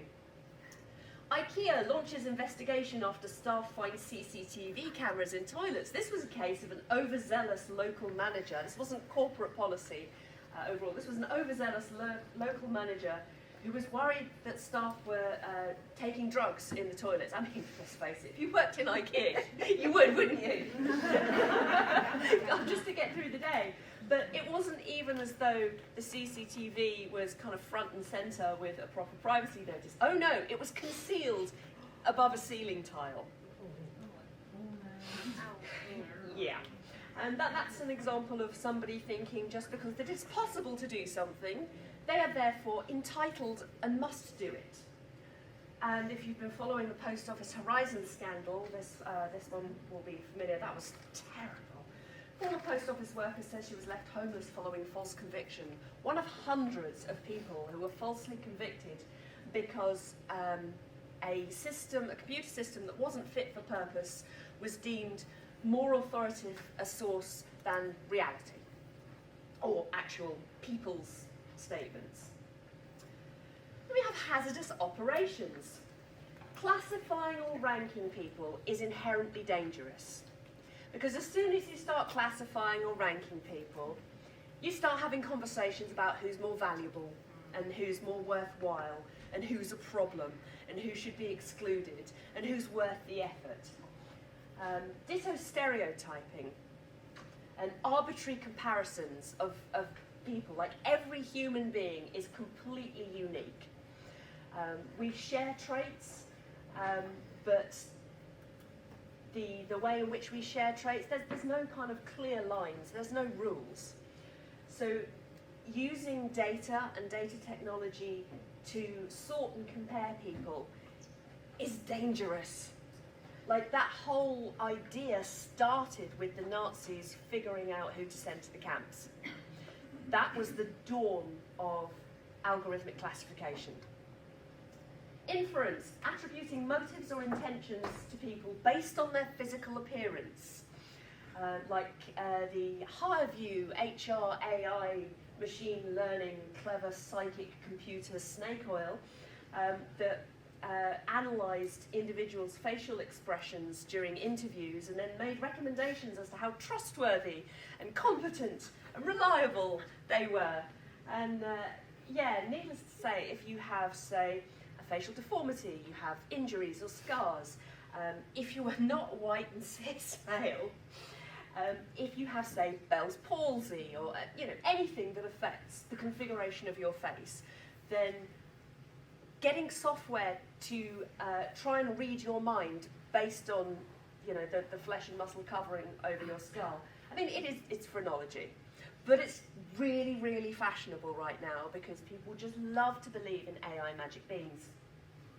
Speaking of which, automated judgment, calculating by algorithm without essential human understanding and compassion.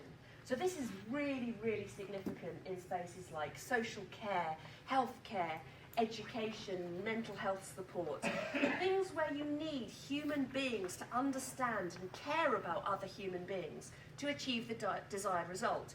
If you hand that over to an algorithm, people are going to get hurt. People are going to get screwed.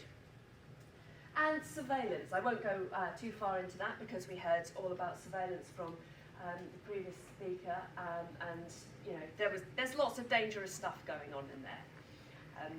Surveillance can be necessary, can be beneficial, but not if it's always on, pointing in all directions, and at the centre of a whole cluster of imbalances of power. Some headlines. From inherent racial bias to incorrect data, the problems with current credit scoring models. That's a study worth reading. DWP urged to reveal algorithm that targets disabled people for benefit frauds. So this algorithm seems to be, are they claiming benefits? Yes, no. Are they claiming disability benefits? Yes, no. If yes, go after them for fraud. TikTok actually took a policy decision internally to curb reach, as in to suppress the propagation of content for people with disabilities, fat people, queer people, and ugly people. This was an actual internal policy that they did until they got found out a couple of years back. Your smartphone apps are filled with trackers you know nothing about.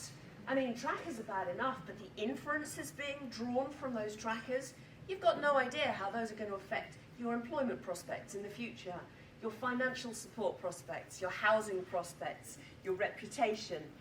If there's ever a newspaper story about you, how people will perceive you. As AI meets the reputation economy, we're all being silently judged. Facebook ads algorithm discriminates even when it's told not to, because it's learned, it's optimized for profit generation. And even when told don't discriminate, it's also being told maximize engagement for ad click profit. And that's its primary directive.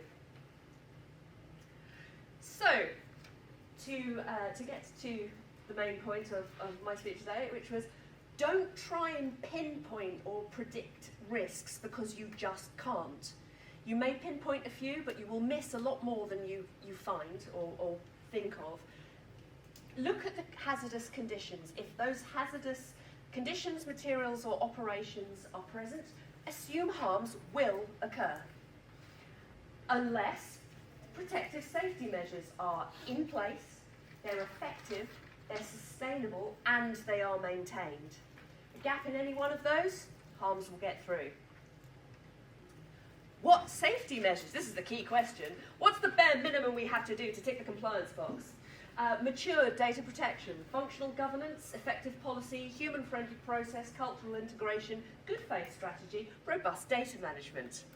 All those things that companies seem to bend over backwards not to do, which is, crazy, but hey-ho. Mature data protection, I mean, it sounds really obvious, and it's a really disappointing answer when, that I give when people say, how do we avoid causing data harms? Just do data protection properly, with enthusiasm and belief. That's it, that's the tweet. As well as mature data protection, other skills are needed. Data literacy, so important, because there's a whole lot of snake oil and magic beans out there being sold that people are wasting money on and causing harm by because they don't understand data. They don't understand the very basics of statistics. They don't understand the technologies that they're dealing with. They don't think critically, because actually in most workplaces, critical thinking is not encouraged. It's all about doing. Get stuff done.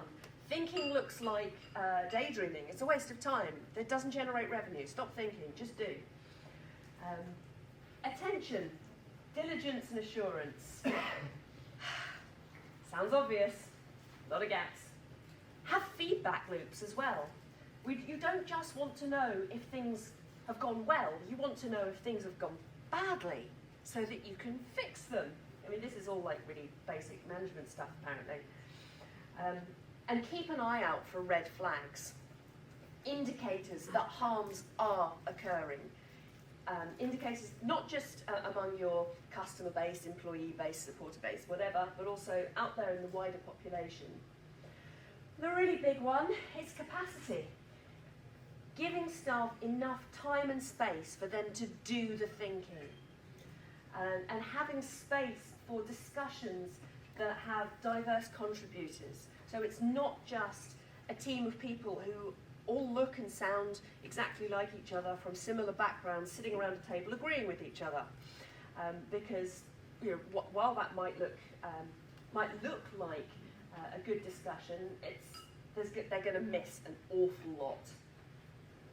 So those are the safety measures. Those are much easier to list than they are to do.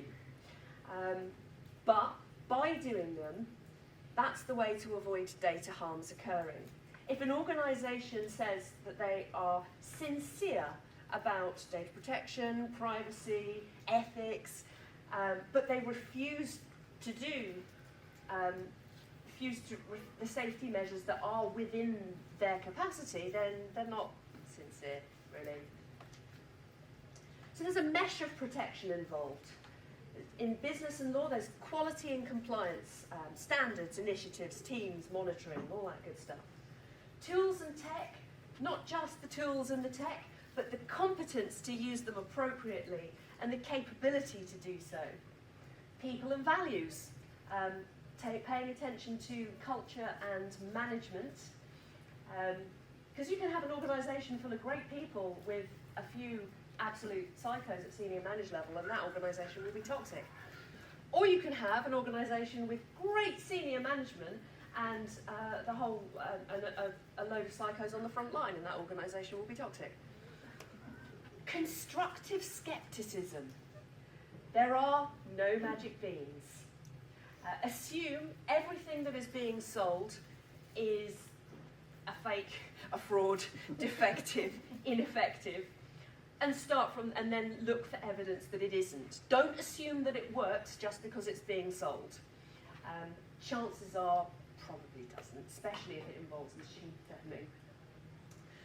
So constructive scepticism, not just you're all crap, go away, but let's look at the evidence that this is actually fit for purpose and the evidence that it may not be. Evidence for actions and decisions. This is the mesh of protection that keeps harms from reaching people. So, in summary, forget risk scoring because it bears no relation to impact to data subjects' rights and freedoms. Enumerate the hazards, evaluate the safety measures and check your spelling before you send a slide out. Build feedback loops, keep an eye on news and research. There's some resources on the slides, some stuff that's well worth reading. So the Data Justice Lab is keeping an ongoing data harm record, specifically in relation to algorithmic profiling and machine learning. The Open Data Institute has a lot of good content on data ethics. So data ethics is like data protection, only it's not a law and it goes to wider society as well as the individual. The idea that I got for those hazardous conditions came from data hazards, which is specific to hazards in data science. And the first one is data science is a hazard, because actually 98% of data science involves no science, it's engineering. It's data engineering, it's to produce an outcome, it's not investigation. Do No Harm Guide from this research organisation's well worth a look. And if you're interested in the inherent harms of data and how data is a medium for power dynamics, that last link is very well worth looking at as well.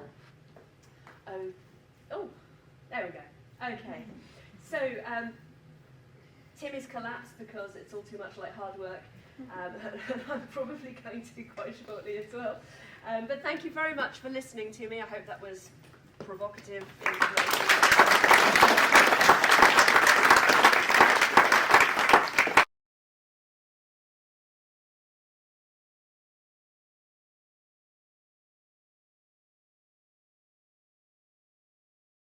Many of you who know me know that I have got a PowerPoint presentation, but I don't like PowerPoint presentations.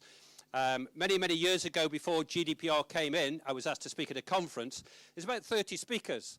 And I thought, you know what, they're all going to use PowerPoint. Death by PowerPoint. Do we agree? Yep. Yay. So we thought we'd do something different. So we called it a pub chat. So my friend Andrew, Harvey and myself, we sat on a bar stools with a pint in our hand. And we thought we would do a pub chat. What's GDPR then? What's all this about? What have we got to do? Anyway, I promised the staff I wouldn't drink it. What a waste. You can drink it, Nigel. So welcome to this afternoon session. Here's a question for you. Who does the DSPT? Right. Is DSPT a tick box exercise? Truthfully, no, I'm not saying it shouldn't be, but ask you the question, in your organisation, do some people treat it like a tick box exercise? Yes. Yes, they do. They do. And my experience is, and I can't see Alan now. He disappeared. He may have gone downstairs. Alan was talking to Alan a bit earlier. He was at the beginning with the old IG toolkit back in 2003. And there's been some iterations of it since. And I do know that many organisations class it as a tick box exercise. It should not be a tick box exercise. So what I want to do this afternoon, just very, very quickly, I want us to go through the DSPT and what is it about, why have we got it, is it a tick box exercise, and can we learn something from it? That's good, Barry, that didn't work. So which way am I going? Right. That way should work. Yeah. Oh, there we are. Yep. So this is what should happen with your DSPT, just to make sure that you know exactly what's happening. I know there are different categories, but depending on your category, you know, first of all, it came in after the last one was completed. So in July, we got the new one for 22-23. And then what some organisations, those in category 1, so if you're an acute trust or a mental health or an ISB, integrated integrated care board, you've got to do category 1. And there are different categories. And I hope you know which one you're doing because they are slightly different. Now, I'm the DPO for 134 GP practices, and they do the last category, which has less things for them to do. Doesn't mean to say it's any less difficult, because the people who complete it in the GP practice is the practice manager, and they are not experts in data protection, information governance, and so on. But what they have to do, most those big organisations, they've got to do a baseline submission by the end of this month to show that they're actually working on the DSPT and they've looked at it, maybe even updated some things, but that's what they've got to do. So although that says April 2003, any outstanding actions, this is my action plan. So any of the organisations I work with, I said, do not leave it until June.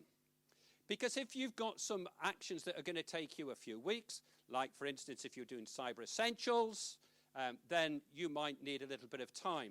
So what I'm saying to people is, make sure you should already be working on it. But by April, review any outstanding actions. So you've still got April and May to work on them. And then you might want to say in the beginning of May, let's have an audit. Now, who's going to do the audit? Now, if you've got internal auditors, they might do an audit on your toolkit. That's absolutely fine, if you trust them. And I'll come back to that maybe a bit later. But why not do a peer review? Why not ask somebody who you know that works in another organisation, give them access to your toolkit as an auditor, and let them go through it for you. And let them say, oh, do you know what? You've ticked this box, but where's your evidence? Or have you got your evidence? How long will it take you to get your evidence to me? So, you know, a bit of an audit before your final submission at the end of June. And that is where it is at the moment. You may remember it used to be the end of March. It's now the end of June, and I think it's going to stay at the end of June. So, some of the changes. Now, Barry, sadly, and I am a sad person, I went through the toolkit and I counted these. There might be one or two figures slightly, you know, might be 50 instead of 49. But I looked at it and it said the update wording to the guidance. There had been 49 of the assertions had word changes in the guidance. And then 56, the guidance had been changed. And then wording update, just the way that it's worded to make it more clear, there was 9. 6 that were non-mandatory before have now been made mandatory. And there was 18 where there was no change. And then you can see there at the bottom, there was one new assertion. 11 had been removed, and there was a change on one from yes or no. So that's the changes that have happened. And you might say, well, is that a big difference from the year before? Actually, no.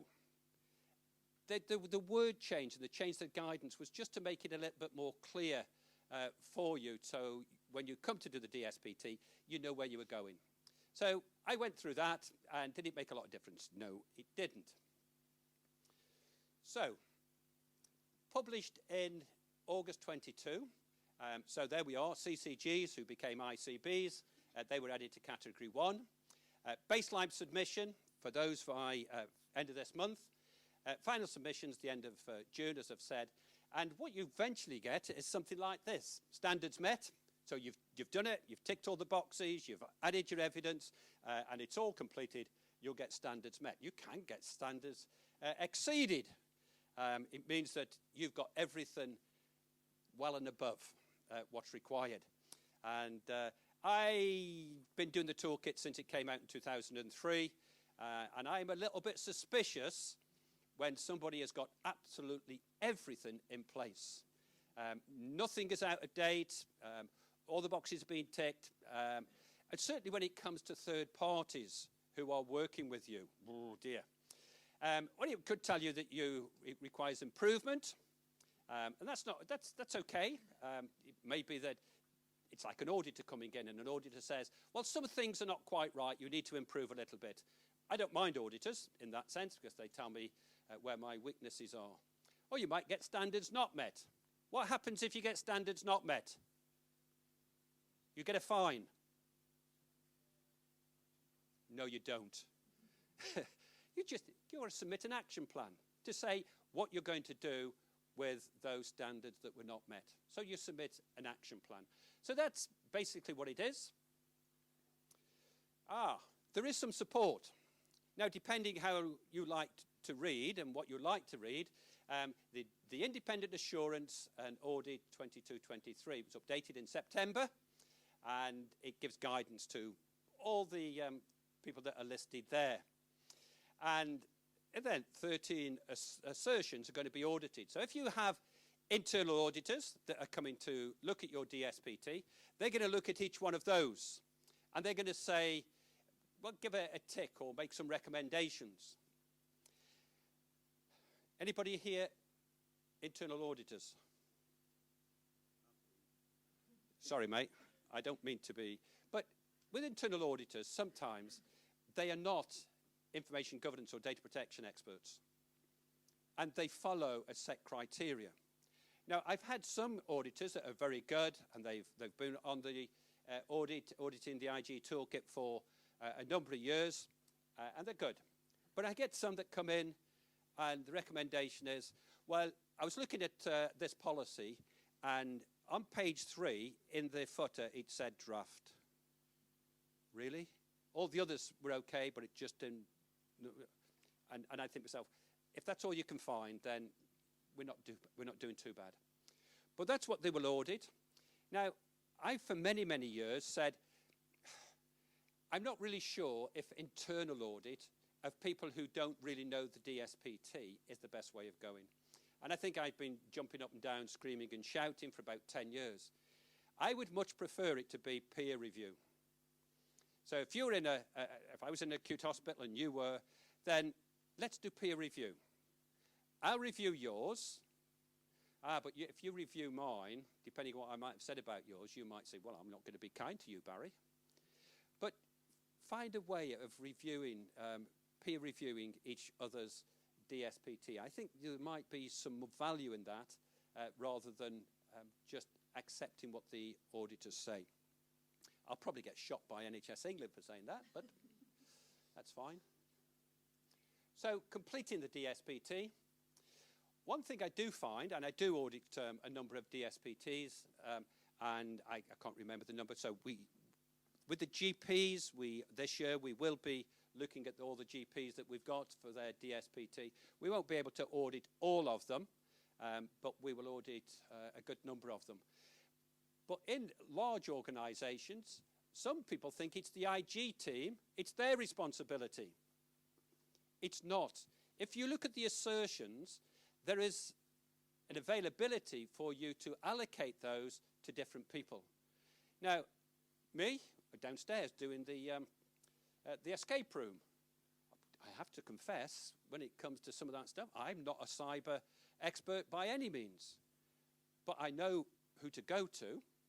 So with some of those assertions that are IT, cybery, they need to be doing them. There are 2 or 3 that belong to HR. Well, HR need to be doing them. So you can allocate the assertions to different people. Have them to report. Now, one of the things that I found in some organisations, they allocate it to different departments, and you hear nothing else from them. And then you go to the beginning of June and say, have you done the DSPT? No, I'm going to do it this week. It might then be too late. So why not put in place a reporting and a progress report. As from now, so in February, those people who've been allocated the DSPT, tell them they need to report. Where are they? Have they started?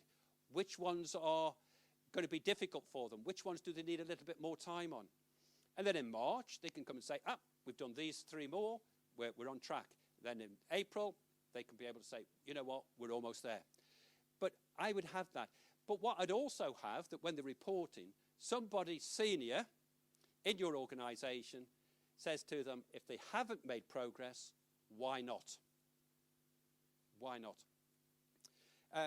Plan to complete it by the end of April. I said that so that you can do a bit of an audit. It gives them time for any slippages. Make sure IT has a plan for Cyber Essentials or Cyber Essentials Plus. One organisation I was working with said, yep, we're doing Cyber Essentials Plus, pen testing. And I said, so when are you doing that? Oh, about the 23rd of June. I said, yeah, well, thank you very much. That's not going to give us time to get that done, get the certificate, and complete the DSPT. So, you know, have a plan and complete any actions from the auditors. And that will help you to get, you know, somewhere near ready for the DSPT. There is some guidance, the big picture guidance. Now, if you go into those big picture guidance, they are huge, they are big. There's lots to read. But it is guidance, and it's there to help you. And even in the DSPT itself, you can, if you download the spreadsheet, there's a spreadsheet there, you can download the spreadsheet, and it tells you what you should be looking for to complete the DSPT. And if you go onto the DSPT website, if you go, just put in DSPT, you go on the website, you will see that there are some download spreadsheets that you can do there, and it gives you, as I say, the points you in the right direction.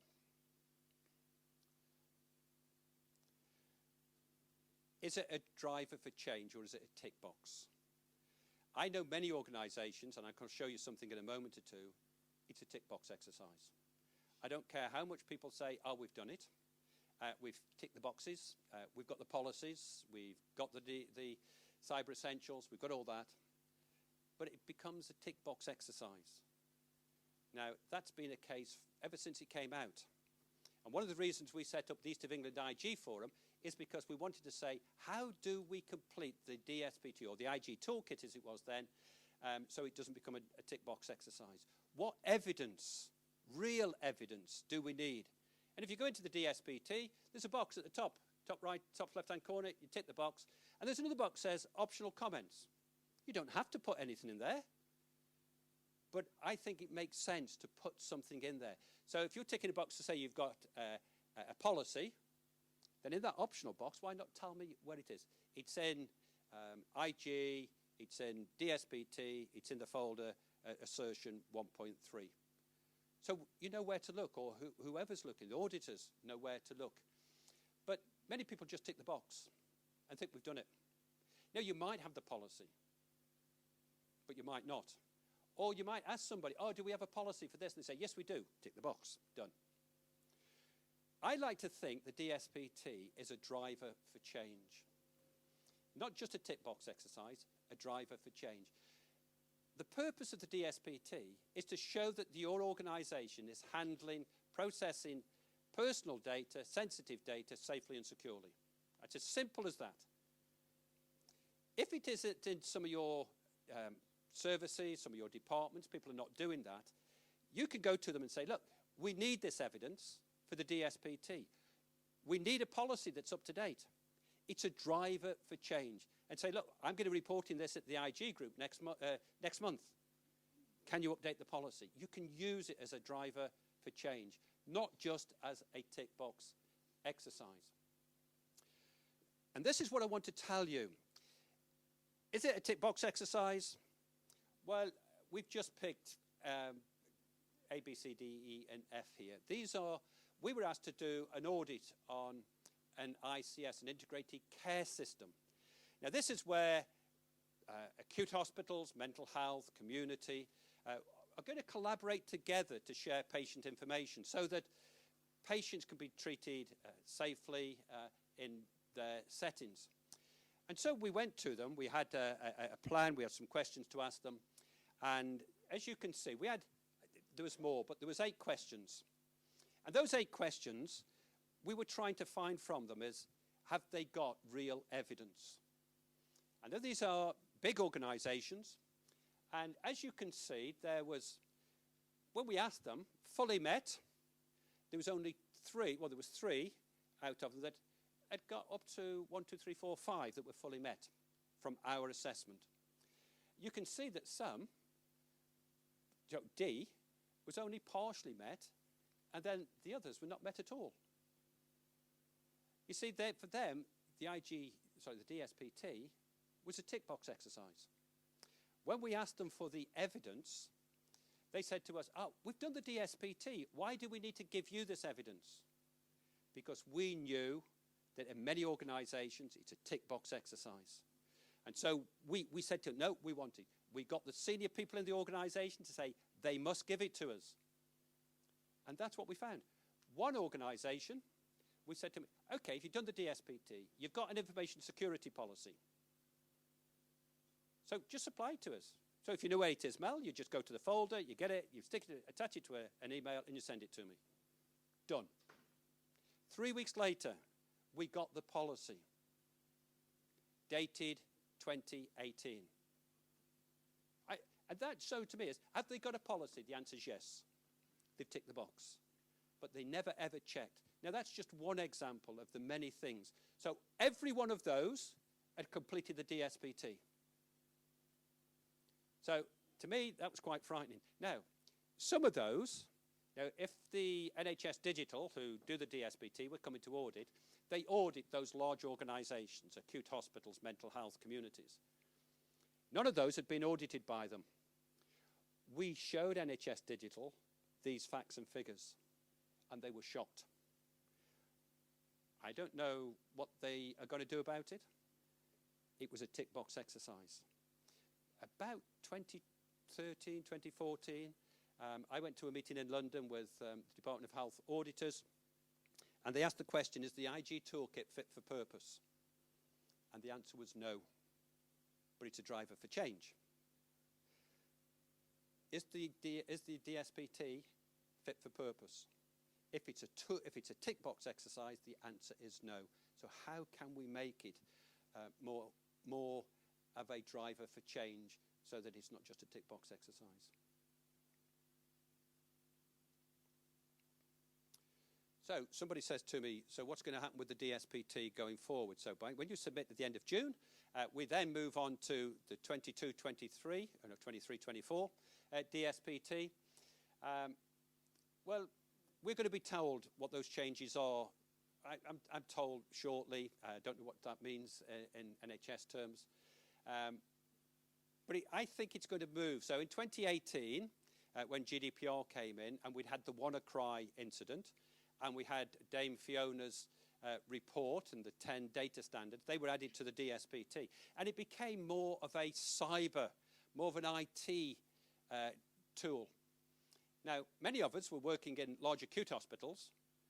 We were not all electronic. Most of our patient records, I was in a hospital, we had 800,000 paper records on site. Now, we had a plan to move and to go to a new go to digital records, but not everything is digital. And in your organisation, it isn't. But the new DSPT, so we're told, and we don't know yet, it's going to be more about digital rather than, the physical, maybe records that people might have, or even physical HR records. So there are some things there, improvements to support functionality, certificate information was added to a public aid, blah, blah, blah. And there'll be some minor changes. So they are the things that have either happened or are going to happen. That was in the news. You can find that on the DSPT. But then this might be helpful to you, not just me, because you might get it from the horse's mouth, as they say, from NHS Digital. They've got these webinars going on. So there we are, the 28th of February although I did hear somebody tell me this morning there's something else going on the 28th of February. Then the 28th of March, 25th of April, 30th of May, 27th of June. They're doing some webinars, and it may well be worth going on to those and having a look to see what is coming up. They'll be talking about completing this year's DSPT, but I think they might give a hint about next year's DSPT as well. So, DSPT, it is a big issue for many, many organisations.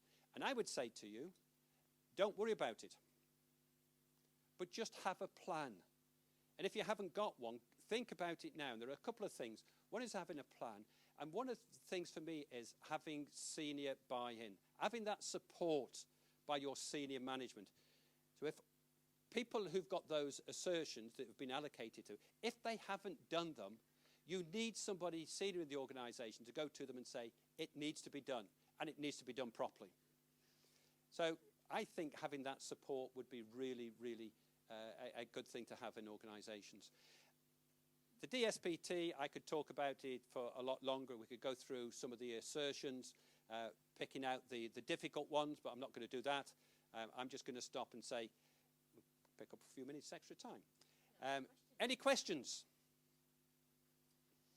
Ollie. So, talking about the toolkit and the driving for change instead of just a tick box, but when you obviously go through the toolkit, most questions are just allow you to tick a box. Yep. And all the time you allow people to take an easy way out, they're always going to... Of course you will. Yep. So, if we want the toolkit to be a driving for change, why are we going to allow it to be just a tool to get a tick box exercise? I've asked that question, and we get the same thing year after year after year. I don't know. I don't know. If you make it more prescriptive, then maybe people wouldn't do it. And you'll have more people having standards not met. Well, if that's the case, that's the case. I don't understand that, but I think there are ways that they could do it and do it better, but it has to fit, don't forget, not just category 1, category 2, 3 and 4, and some places maybe don't need as much evidence as others. I don't know, so is the real answer. Make it more prescriptive? Yeah, possibly. Yeah. Sorry, somebody's hand went up here. A couple of points really. Just following on from that, the structure of the thing now encourages it to be a tick box exercise, which I think is unfortunate. And of course, in the past, quite before GDPR and all the rest of it, you used to have to upload your evidence every year. And that would, given the example you said about the Aberdeen policy, yep, that would help to alleviate those sort of issues. Yeah. Well, I don't think it did, actually, because as long as you uploaded it, that's right. The chances of somebody checking it were, well, negligible, really. But I do take the point, but you don't have to upload it. I know some hospitals they have folders, and they put all the evidence in folders, and they go into the option thing and say, evidence is in a folder. Absolutely. My question, sorry, that was really... So, no, sorry, yes, sorry. I work for a charity, a hospice, and being a hospice, we have to raise funds, so we have a number of shops, and we have fundraising.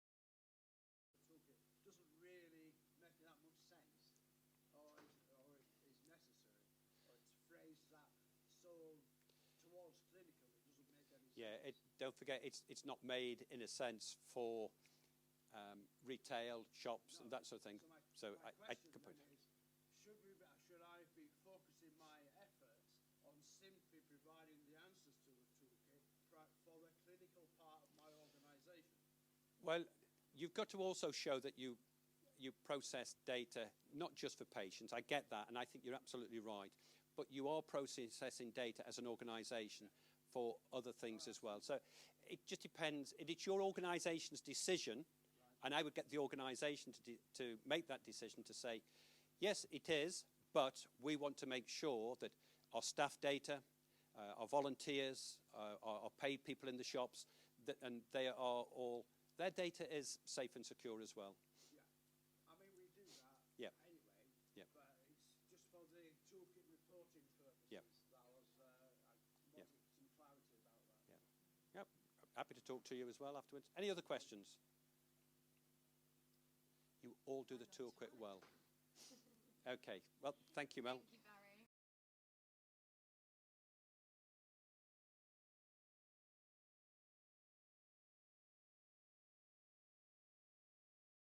Team made a presentation. I have a marketing team, so they made a complete workflow with the presentation and things with it. I agree with you, it's about the content, and that's very important. Another disclaimer, I'm the CEO and founder of Responsum, so I'm one of those people that really like to do things, build things, work with data. And actually, I am the opposite of a lot of you, because you see, yeah, you can't use this data and do the opposite. Now, I'm surrounded by really wonderful people who always tell me what I can do and what I can't do. Another thing, if you're here now and you think I will be talking about Responsum, I'm giving a demo, I will not. This will not be a sales presentation, so those who were expecting a sales presentation, you can leave. We can do this in another way or another time. This will be about people. And you see, we will talk about the teams, and it's going to be the good, the great, and the golden. And you don't have to use Responsum to be the golden. Already one just to tell you about. Now, yeah, you see all the slides coming in. First thing, maybe a little bit of background. I'm an entrepreneur and investor. I had a software company, a software consultancy company in the past, and when I sold it, I was thinking, yeah, what is going to be next big thing? And it's, yeah, I thought privacy, security, this is really hot. I know how to build companies. I found a thought leader. You already saw a lot of thought leaders. I think Barry is one of them, Ralph is one of them. I really liked the speech of all of them. Especially also Ralph, he was talking about builders, not brokers. I'm also talking about people. This is one thing I can talk about people. I'm not an expert. I got a certificate in privacy, but I will never do a discussion with you because you probably know more about it than I do. But I can tell you about people. I started with Bavo. He's an authority in Belgium in privacy. We started a company, Cranium, in 2016. It's a consulting company in privacy. We got about 80 consultants on a daily basis. We did more than 1,650 projects in privacy. So I think we know a little bit what we're talking about, mostly, of course, GDPR. But it was based on that experience that we saw our consultants, they need to work with our customers on a lot of tasks, and a lot of repetitive tasks, a lot of tasks that need to be automated. So let's look for a tool. We found one tool in the market, one in trust, and we said, yeah, this is not solving our issues. So we said, maybe we can do this better, and then we started building one, Responsum. Okay, so this is how we started. 2 years ago, we went to the market, and we really got some good reviews. Okay, now I have the sales cap on. We really got some good reviews from Gartner, IDC, Forrester, but maybe later on you can see this on yourself. We got nice references. So what not to expect? I'm not going to put people into boxes, meaning, are you a good, a great, or a golden privacy team member or a DPO? That's not up to me to say. I think the fact that you're here, you're already good. You know what it's about, and you know that this is important. Honestly, I saw also bad privacy people. I got discussions where I knew sure that it was a controller or a processor, and they were discussing on it, and I said, yeah, maybe you're not right in this case. So it happens from time to time. And again, for all of these people, a tool will never solve your solution there. So there are tools that got some intelligence in it, but they will never solve it. So, and I'm not going to say you're a good, a great, or a golden. This is up to you, but I will tell you about your people skills. It's not a sales presentation, and I will definitely not give advice on expert matters. I'm going to give you some tips and tricks. And the demo, I probably don't give a demo today because it will only be a sneak preview. If you want a demo on the product, there are 2 people here today together with me. We can demos afterwards and with some quality time for you. All the things I'm going to say is backed by our expert board. We had an expert advisory board, 2 people from Belgium, Bavo and Bart, Jamal from UK, Kenneth from the Netherlands, and Alexander. Some people like him, some people don't like him. But he's got his strengths and he really got a good view on things. And he likes our product, so that's actually something I like too. Market trends. Unfortunately, you were not here to see the presentation of Rowenna. She talked a lot about data. I really would advise you to see the video later on because it was a really good presentation. And she was talking about there is a lot of data. And like me, entrepreneurs, we like data. The more we know about our customers, the more we know about prospects, the more you know about the data and you can use it, the better you can serve your customers, you can serve your internal employees. But of course, it is with a lot of risks. I don't need to explain to you the risk. Maybe I give you some numbers on risks. Do you know that about 75% of the people globally seen will be under a privacy regulation by the end of this year? So there is, of course, the GDPR, there is PDPL, there is people, there is the PIPEDA, there is the CCPA. There are so many other regulations coming up. So it is something that is increasing on a daily basis. That's very important. Fines, more than 2.5 billion pounds have been already executed in fines since 2018, and it's increasing. Cybercrime since the COVID is increasing with 600%, and most of them are caused by human error. So what do we need is people that really care about the data, about the privacy data, the personal data. So that's you. But what do we see? There's a scarcity in the market. We see that there's not a lot of people with these skills. And then what happens is you get tremendously overworked. You do have a lot of work to do. And honestly, when I saw the other speakers today, I know, yeah, this is something I can never do. And if you have to challenge all these things, not just ticking in the box, but really, like Barry saying, handling it, changing the organization, but then you really need to do a lot. And this is something we see. So for that, we say, okay, you are really in a difficult situation, and your job is really appreciated. And that's what this is about. It is about the person behind the DPO, behind the privacy professional. I asked my expert board, so what is the profile now of this board, of a really good privacy professional? And this is what they came up with.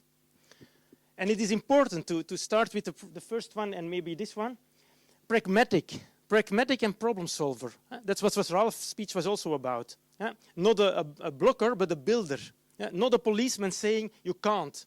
I know in some organizations there are some people doing this. Every time that the board is saying, yeah, we want to move on, we want to do a marketing campaign. No, you can't. No, you can't.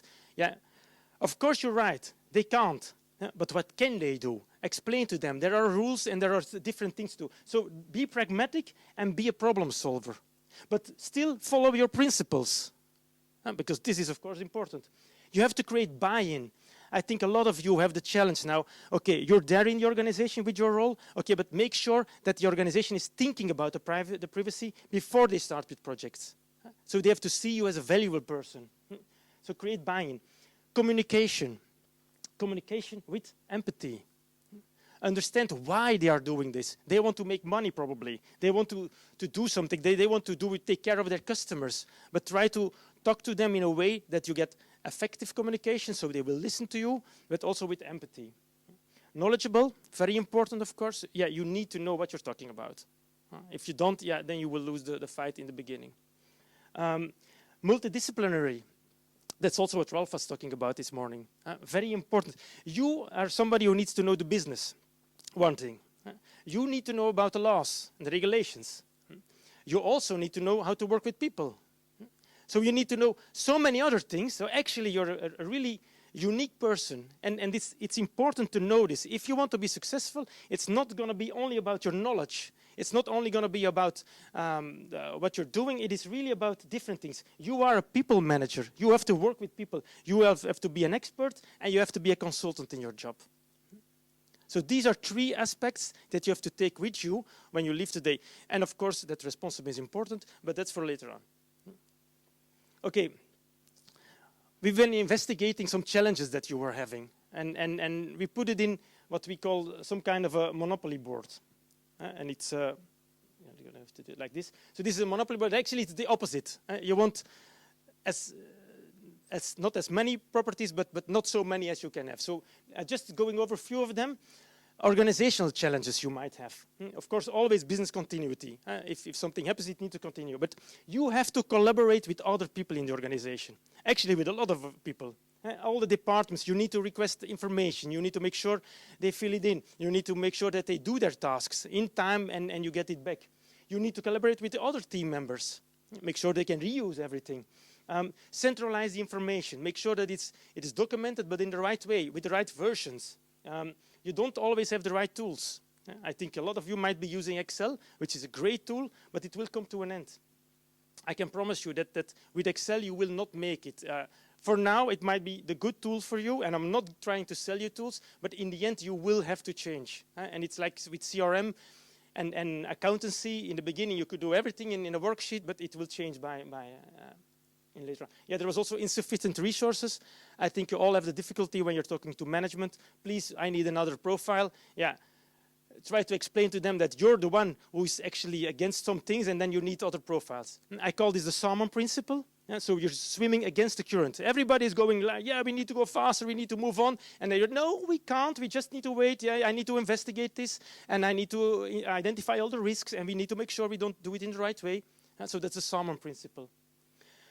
Privacy operations, yeah, a lot of things to do about Europa, about DSSRs, FOIs, DPIAs, and so on and so on. I think you have a lot of things. The last one is an important one. Awareness in the organization. Make sure that your board, but everybody on the floor knows about privacy and handling privacy data and personal data. Now, I hope it doesn't come to this. It's when the ICO stops by and they say, yeah, what did you do? You had a data breach, now explain me. You have to show accountability, or at least the board needs to show accountability. But prove your compliance. What are the historic logs? What is the reporting? So all challenges. And then another one, which I love to talk about, this is about people. It is about how you're appreciated. You're doing a lot of redundant and repetitive work. And if I see what all the other speakers are talking about, such difficult questions you have to handle. Like Fraser was saying about the surveillance, but Ralph and Rowenna and Barry, so it is really things that you have to think about and make decisions. And then meanwhile, you have to do a lot of administration. Yeah, there you have to find a solution for. Up-to-date legal knowledge, stress of being not compliant, lack of appreciation of colleagues, and then there is overwhelmed and a lot of work. So these are actually a lot of challenges that we see. So now I'm going to give you some answers maybe. What can you do about it? Well, first, focus on people skills, not only yours, but also the ones in your team. These are very important. Communication. I'm pretty sure when you were going for your job and you saw the job description, they were not on there. This is the things they forgot about. But I can promise you that in this and a few years, this will be the most important thing, because your role will be very important. You need to have communication skills. You need to do conflict management. Don't avoid conflict, but do it in the right way, in a constructive way, with empathy. Show leadership. You are there in the organization and you should be appreciated. Listen. Listening skills, yeah, there are a lot of trainings on how to listen and ask the why question and these things, because you don't immediately assume and make a decision. Listening skills, negotiation, of course, not about the rules and the principles. Yeah, you can't negotiate about them, but you can discuss about it, explain to them. Persuasion, positive attitude, very important in what I'm doing. And then privacy champions and teamwork. So this is about the people. That's one of the best practices. The other one, and now, okay, I'm going to put on the sales hat of Responsum. Yeah, you should automate. One day you will automate. And what is important when you're going to do automation, make sure there is collaboration, that you can collaborate with other people, make sure you can reuse things, do a lot of reporting, increase the efficiency, so make it happen faster. Make sure it's user-friendly, and then low implementation costs. And then in the end, this will give you value for money. Okay, so now we're going to take it off again. Very important. Invest in expertise, because that's what you see. If I hear today all the speakers already, yeah, you see it is changing. Things are changing. You have to learn. You will not stop learning for the next 10 to 15 years. You can base on the expertise you have and you make yourself smarter, but you will become smart. If you compare your knowledge to the knowledge that you had 2 years ago, it will be an increase with at least 50 to 100%, I'm sure. Visit conferences like this. Subscribe to newsletters, talk to peers, and hire consultants. It's a thing that I would advise. If you don't really know it, you don't always need a lawyer. These consultants know also a lot about it. And then the last one, and my best practice is be creative. So solve problems in order to identify the problems and to present them. This is something everybody likes, especially the business people. Experiment with different tools and channels. I know this from my own company. They're trying to do a lot of marketing. Of course, we have to do it in a private way. And it's not always easy. And then they're looking, okay, what can we do and what can't we do? There are tools available on the market which are good, which are useful. But don't try everything, just don't say it can't be because this tool is not allowing to. Something that my board was telling me is add gamification. They were talking about what they did is in organizations, they put departments against each other and saying, yeah, these guys are doing a better job in compliance. Yeah, you should also do it. And they make it like a game and they were measuring it. And this way the teams were like, and it started to grow in the organization that it is important. And then add some humor. For as far you can do, but you can add a cat or something. This is what Rowenna did. Now about Responsum, I'm not going to spend too much time about it. If you don't have a tool today, that is no problem. Because according to Garnett, only 5 to 20% of the companies are using tools to support their privacy management. But it will change. By 2030, the market is growing to $35 billion. So it is growing very fast. We've got an all-in-one privacy management software solution. So there are a lot of things in there. Maybe quickly about the building blocks. It is about the register, privacy by design, DPIAs, data subject rights, incident management, vendor management. Awareness tool, we have an awareness tool in it, meaning you can organize e-learnings. There are a lot of e-learnings already in it. And you can have phishing simulations. A phishing simulation is really interesting to change the people, their mindset. And it is easy to use. Governance, risk, and compliance. Risk management, it is all about risks. Measuring the risks, knowing, first identify, know what the consequences can be, and know how to mitigate or how to work with them. Policies and procedures. We have an ISMS in there, so if you want to put there an ISO 27000 controls in there, you can do the follow-up. Because in the end, everything is linked. So the data with the processors, with stakeholders, with the business processes, everything is linked. So it should be linked in a tool too. We have maturity assessments and then concept management and assessments, of course, you can build. Important with our tool is we added a lot of methodologies in there. So it's actually an out-of-the-box tool. You open it and you can start with it. It's different than for example, OneTrust or TrustArc, where you need to do more configuration. I'm not saying that they're bad tools, but we work in a different way. So we already added a lot of intelligence to start with. Okay. Actually, this is everything I wanted to say. If you want to see more, or you want a demo, or you want to talk about it, there is Brandon here, and Geoffrey, and myself.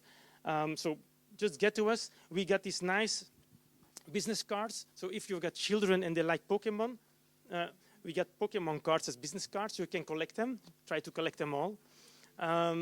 We got some stickers. It is really good in awareness. They're with vegetables, but maybe you have to have a look at them.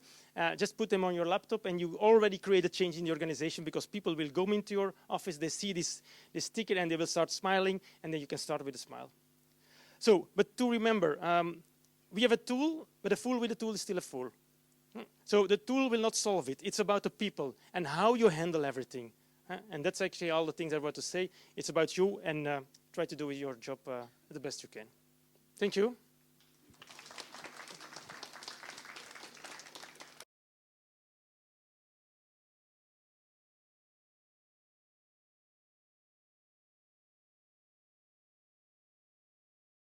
I hope you're enjoying your day. Well done for everyone escaping today. That was really good. And the home of Gloucestershire cricket, made famous by the great WG, William Gilbert Grace, who adorns the door as you go outside. He's the guy on the bus. Evidently he scored lots of runs and took lots of wickets before lunch, and then drank 14 pints and then treated. He was a doctor, went back and treated all his patients. So Kunbi, introduce you. Who are you? My name is Ademola Kunbi, but yeah, everyone calls me Kunbi, please. I work at DPAS, focused on international data transfers, although, as with all my colleagues, we work on a variety of projects for clients. Before that, I'm a lawyer, foreign qualified, and I have a master's in commercial law, in which I specialized, again, in international data transfers. So, yeah, that's about it. Kunbi, DPAS, international data transfer. Thank you. So we heard some great speakers this morning. Everyone was alluding to risk management. And one of the challenges that we have in business and data protection is that we're managing risk on a daily basis. When we hear the fire alarm go off, we walk out the door because Gloucestershire County Cricket Club are managing a risk associated with a potential fire. So what we thought we would do is spend about 20 minutes because we had some very interesting conversations from Rolf about what risk might look like. And Rowenna, we had some great examples of what risk might look like in terms of, and how you might want to assess risk. So this session is not about telling you how to assess risk. What it is doing is just highlighting in your day jobs where you might have to consider risk and how you might want to put a framework together. So I'll try and get the technology to work if I press the button. So what I'd like you to do is look at this picture. I've just come back from New Zealand. Some of you will, I'm afraid to say, have seen my holiday snaps. Before I went to New Zealand, where's Zach? Zach and Mel said to me, Nigel, you must go bungee jumping. You must go. I said, a man of my age should be playing bloody bowls, not bungee jumping. You know, that's where I should be. So, what? Hands up, who would bungee jump? Right. 1, 2, 3, 4, 5, 6, 7, 8, 9, 10, 11. Oh, Rolf. 13. 13. Hands up, who would not bungee jump? Oliver, why would you not bungee jump? Terrified. Why? Okay. So we've got a potential risk there of plummeting to his death. Rolf, why would you go bungee jumping? Because the people who organise it put in safeguards to make sure that doesn't happen. Okay, how are you aware of that?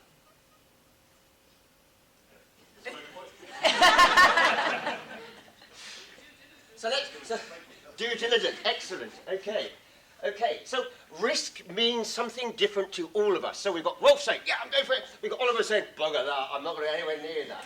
But then we've got Rolf thinking, well, actually, yeah, perhaps they are. You know, perhaps that student who's pushing me off is actually, you know, we're in Queenstown, New Zealand. He's been out at the New Year's party the night before. He's had a few pints. He might have had something else as well. You don't know. And he said, it's all safe. Oh, blimey, I didn't put the safety ropes on. Poor Rolf is now swimming in the river as such. So when we think about risk, we all have a different interpretation of what risk might be. And thresholds. Some of you will be risk averse. Some of you will say, go on, we'll give it a go. We'll see what happens. Yeah, you might have been on the beer, but I'm sure there's safeguards in place. So when we consider about risk, ladies and gentlemen, what we need to consider about risk is, it is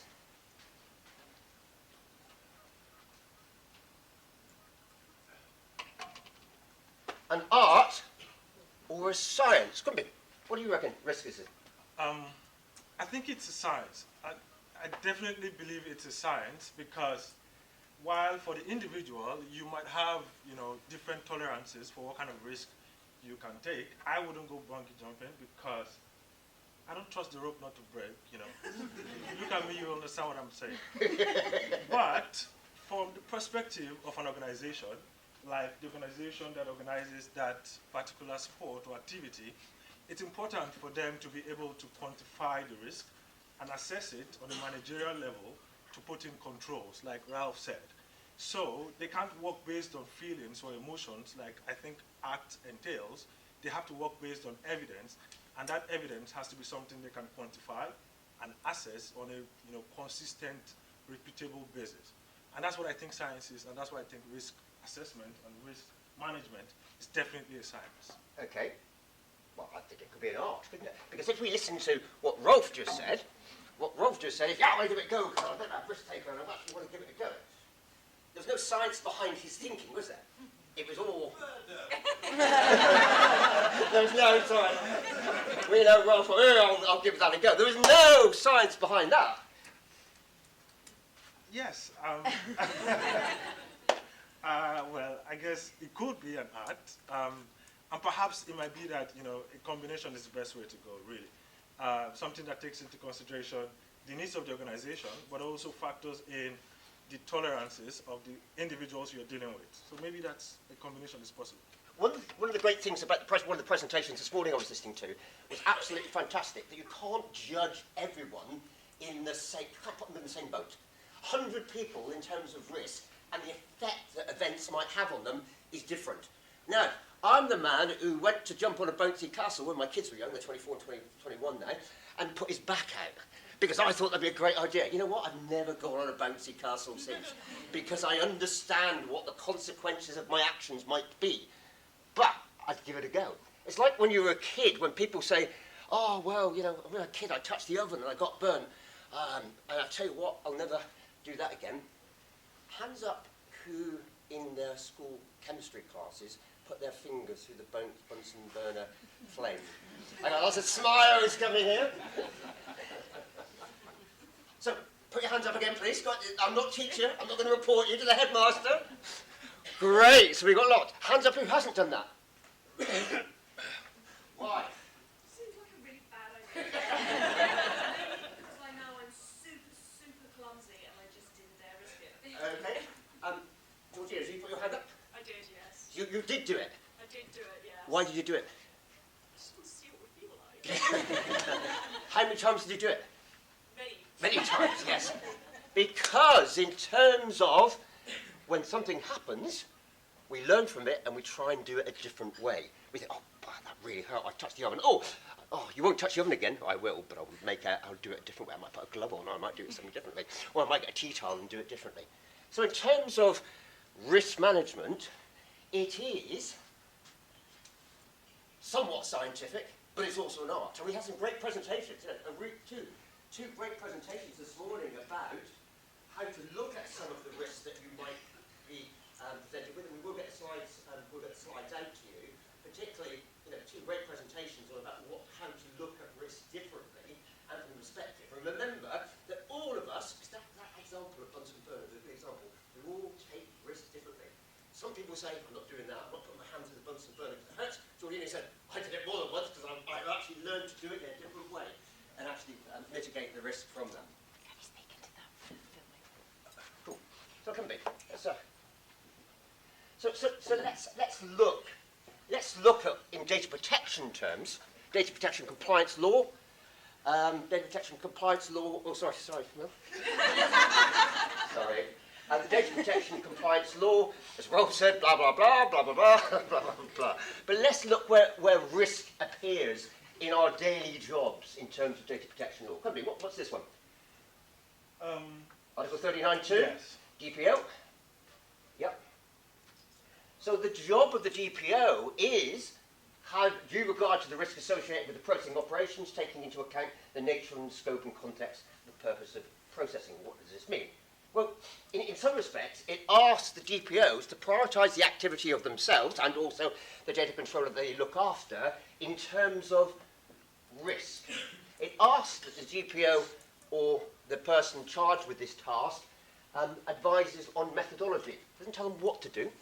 There's a very dull case called Dawson-Damer versus Taylor-Leasing that went to the Court of Appeal. It was a very dull case reference to subject access, my favourite subject, and it was to do with offshore trusts, Jersey, and it was to do with a company and a firm of solicitors. But the bottom line was that the three appeal court judges agreed that the responsibility of them as three appeal court judges and of the information commissioner is that the law defines that the task of them is to assess whether the data controller had carried out the obligations of the law, but not necessarily carry out and do an assessment of whether they got the decision right. So the fact is that the risk assessment exists, not whether the risk assessment was right. The law doesn't say that. So the interpretation of the Court of Appeal at the time was quite straightforward, that it actually, have you done it, not necessarily how good it is. Now, a lot of people are going, oh, that doesn't sound right, but that's the judge's interpretation of the law. Probably, where else do we see risk appear? Do you want me to use Yeah. So, the same concept of a custom risk-based approach to decision-making in data protection, it pervades the GDPR, the PECA, all the other laws. It's not so much the lawmakers trying to define a strict set of actions, it's making it an obligation for organizations to assess risks and then take steps that they believe are appropriate to mitigate those risks to protect data subjects. You find the same principles in Article 24, Article 25, all the other articles that have to do with controller obligations, processor obligations, privacy by design, and the principle as well. The reason why there are principles as opposed to strict, do this, don't do that, is because it's impossible to assess all the ways in which data can be used today, now, tomorrow, in the future. It's also impossible, practically, to assess all the ways in which that data can be at risk, internally, externally, and so on and so forth. So that's why the obligation for organizations under the law is to take a risk-based approach as opposed to having a strict set of do's and don'ts. That being said, it's important for organizations to have internally clear procedures and policies that they must follow when they're assessing risks. That's important. So whether you choose to do it in an Excel sheet, in a software, on paper, obviously, I'm just joking. You don't want to do it on paper. However you choose to do it, the important thing is that to comply with the accountability requirement, you must be able to show, when it becomes necessary, that you followed a logical, consistent process to arrive at a certain outcome. And that is what everyone has to do ultimately, to make sure you're protecting your organization, protecting data subjects as well. Thanks, Kunbi. So, controversially, I take a slightly different approach to risk management. I know what the law says. The law says that we should assess the risk associated, data breach, for example, to the data subject. Yeah, absolutely get that. That's what the law says. That's what we do. We do assess the risk. But our job is really difficult. I know we've got one client in the room who has just managed to persuade their bosses to give them the right resources to do the job. And for them to take to the next stage of their job, they're asking for more resources.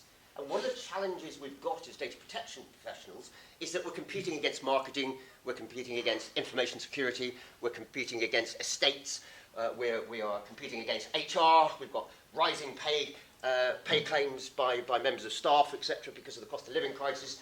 And so we've got a challenge. So what we did, myself and Kunbi sat down and said, well, look, we would be naive to think that if we went and sat in a meeting and purely flogged the fact is that we've got to look after our data subjects here, and that's the reason why it's so, because the law says it, everyone's going to say, yeah, but that's just compliance driven, and yeah, we get that, so we'll do it on that basis.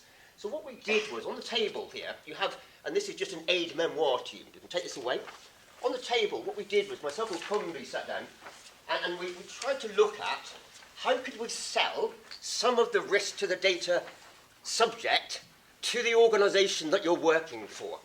And what we thought was, if we could quantify the risk to them of non-compliance, of not putting in place a security system, for example, these are the consequences. Now, we produced this because we have, how many staff have we got, Mel? 17? I forget. We sort of grows About everything. 15. About 15 staff. What we wanted to try and do is give our members of staff a hint, a help. Now, we heard this morning it might not be a 5x5 matrix, etc. It's not. This is just a framework you can use. You can use any sort of framework you like. But what we tried to do is for our staff was to sort of quantify, Kunbi, wasn't it? To quantify what the risk might be to the data controller. And perhaps you want to take us through some of the data controller. Because we were using this as a sales pitch to say, look, if you don't take the risk seriously to the data subject, look at the risk to the organisation. That way, it becomes a stronger sell for you when you're actually explaining to your boss that actually we need to do this because there's a risk to the data subject. Thank you very much, Nigel. So, there are two things why this is particularly important, and because two stages of the data lifecycle. The first one is during the the design process, where you're trying to determine what you can and can't, and what you should and shouldn't, because as we heard before, those are two completely different concepts. Deal with data. Now, you need to use something like this, custom made for your organization, when you're determining how to process data in the first place, how to protect it during that processing, and all the other kinds of activities you'll be doing with people's data. Because as we heard earlier, it's a human-centered approach that must be the priority in your organization. The second stage, where something like this is going to be useful, is when the worst happens, and then there's a data breach, and you have to determine what to do to remediate it to the best possible way you can, and that's where you have to determine what kind of risks people might face after that data breach or data incident, whatever you choose to call it, has occurred. And before I delve into specifics of it, I think there are 4 ways why this is especially important. And the first one is when you're communicating with management, because we're here, the vast majority of us, are not CEOs. So you don't get to operate the company based on your feelings, your passion, no matter how passionate you are about privacy or data protection. What you have a responsibility to do is to communicate to management about why they should take this action or not take that action. And if you're going to be doing that effectively, you have to have a matrix within which you can do that. It cannot be on the basis of, I feel this is a terrible way to treat people, right? That's fine, right? And that's legitimate. It has to be on the basis of a consistent approach to why you should do this as an organization or why you shouldn't do it. The second thing is for the sake of efficiency, right? As Ralph mentioned earlier when he was speaking about how you should strive to have, if you're going to be a builder, not a blocker, strive to have turnkey solutions for certain problems, common solutions for common problems. For the sake of efficiency, it's important to have a reputable model that you can use to solve problems that your organization comes across on a regular basis. Thirdly, it's important for consistency, right?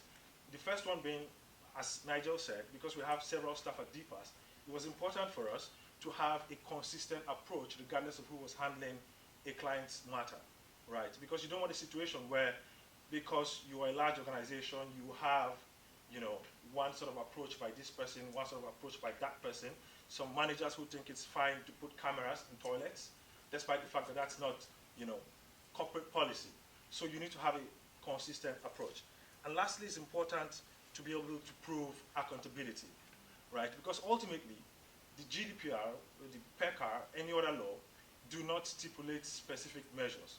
What they say is that you must be able to show that you have done the best possible within the realm of technological capacity, as well as the resources available to your organization. So those are the reasons why this is particularly important. Now, if you go through it, you'll see that the approaches we've taken cover primarily, on this side, the impact to the data subject, because we believe that's the most important thing. And beyond what we believe, which is why I said it's a science and not an art, it's important because that is what the regulators and the law says is most important.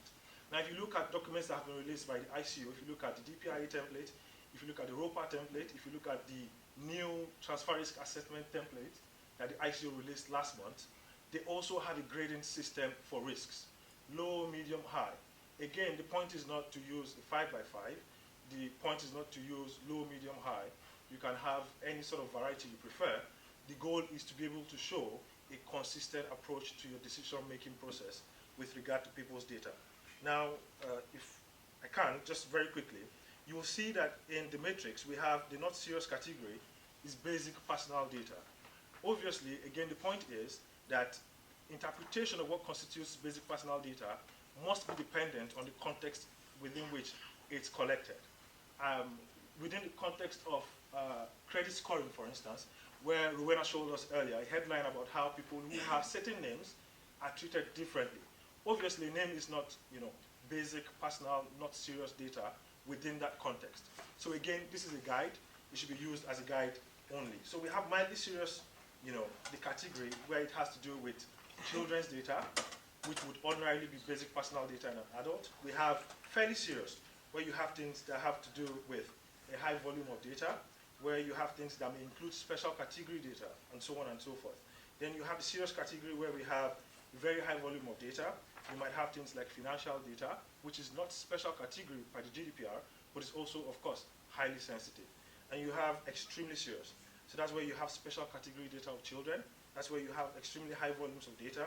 That's where you have criminal convictions data and data that puts individuals at risk of harm, right? So the point is, those are guidelines that we believe are very helpful to inform organizations in building out their own risk matrices. At DPAS, what we do is ultimately review an organization's operations. So what kind of data do you collect? What do you use that data for? How do those processing operations put people at risk potentially? And then produce a custom matrix for organizations. So ultimately, whether it's DPAS or internally, the goal, and I believe, is extremely important, and the ICO obviously believes the same, to have something like this. Having heard these two great speakers this morning. What I would love to do is take Rolf's put up 2 great slides. I mean, yeah, the rest of the 24 okay. So Rowenna, sorry, you told me last night, I keep getting it wrong, sorry. Rowenna slides about how you might want to consider risk. What I would do is actually start to wind them. If you want a policy, you have great slides about the type of risk associated with the event that might take place. Is that right? Correct. Yeah. There's about 16 items on that slide. I remember seeing, or something like that. It was a big slide. What I would do is if you haven't got a policy about how to assess your data protection risk, what I would do is combine the thought of, we need a policy. It doesn't have to be complex, but it has to be, as Kunbi says, 1, you have to show accountability, but you have to do it. 2, you have to determine how you arrived at that risk and that risk assessment. And 3, it has to be consistent that everyone in the organisation gets it. So if all we've done today through 2 great presentations this morning on risk are jogging of your mind thinking, actually, could we produce something very similar if we don't have a policy, then albeit. Some organisations we work with already said we've got our own risk matrix, that works, thanks very much. If this gives you food for thought, then absolutely well done. One thing I will just take you about the probability. So the probabilities, once again, we can link with Rolf's great slide deck because he actually told you what some of the areas that you might want to look at. For example, if you're doing a DPIA and some of the risk associated with it. And then we also then saw about the human factors that we might want to consider, about the effects on the data subject as well. So what I would do is think about, if you haven't got a policy, then use this and the 2 presentations this morning as we saw as a template. Because ultimately, data protection management is about management of risk. And it's about the appetite that your organisation has for risk. And if you can use the controller element of this, saying, actually, and we also have a risk to the business, and it looks like this, top end finds it looks in red at the moment, then actually we should do something about it, then you've got more power to your elbow when you're discussing about you need extra resources, that you need more power to your elbow when you're trying to influence your boss that they need to invest in technology, get more people in, and that becomes then a stronger argument for you to have. One last thing about risk management, and we're not going to do the exercises, but because we're running a bit behind with the fight. But one last comment about your view on risk management. I would say consistency is the most important thing. Whatever approach you take, make sure it's one you can defend, it's one you're willing to present before both the data subjects whose data you're processing, as well as the regulators who might be asking you questions at some point in time.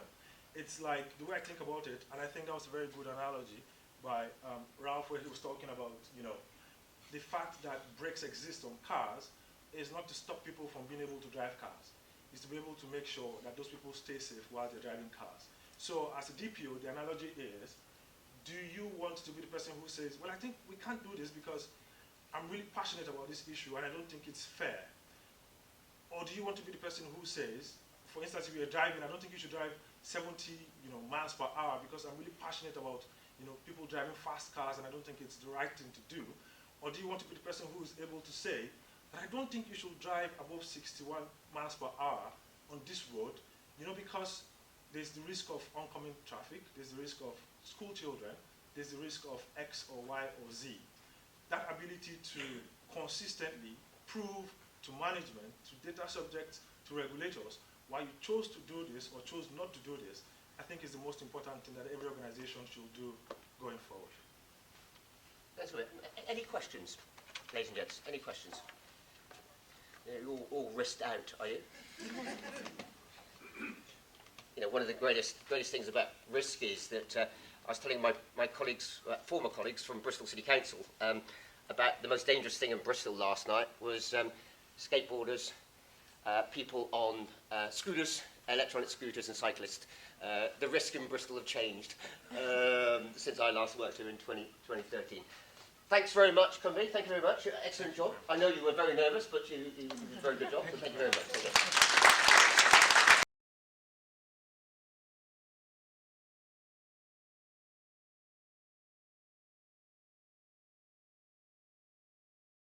So how many people in the room actually have like a team that they work with, a team of colleagues underneath them or next to them? Show of hands. That's quite a big number. Okay, fine. Well, this might be useful to you. Right, okay. Is there a clicky thing? Is it which one do I press? The right one. Woo, that's good. Right, okay. How many people in the room have been through social profiling, psychological profiling, DISC, Myers-Briggs? Good. Right, let's start with the absolute basics, because these are the basics. We've only got 30 minutes, so we're going to skim over the top. When it comes down to communications and persuasion, and that's really what the key part of this is we need to understand our communication style and that of the person with whom we're engaging.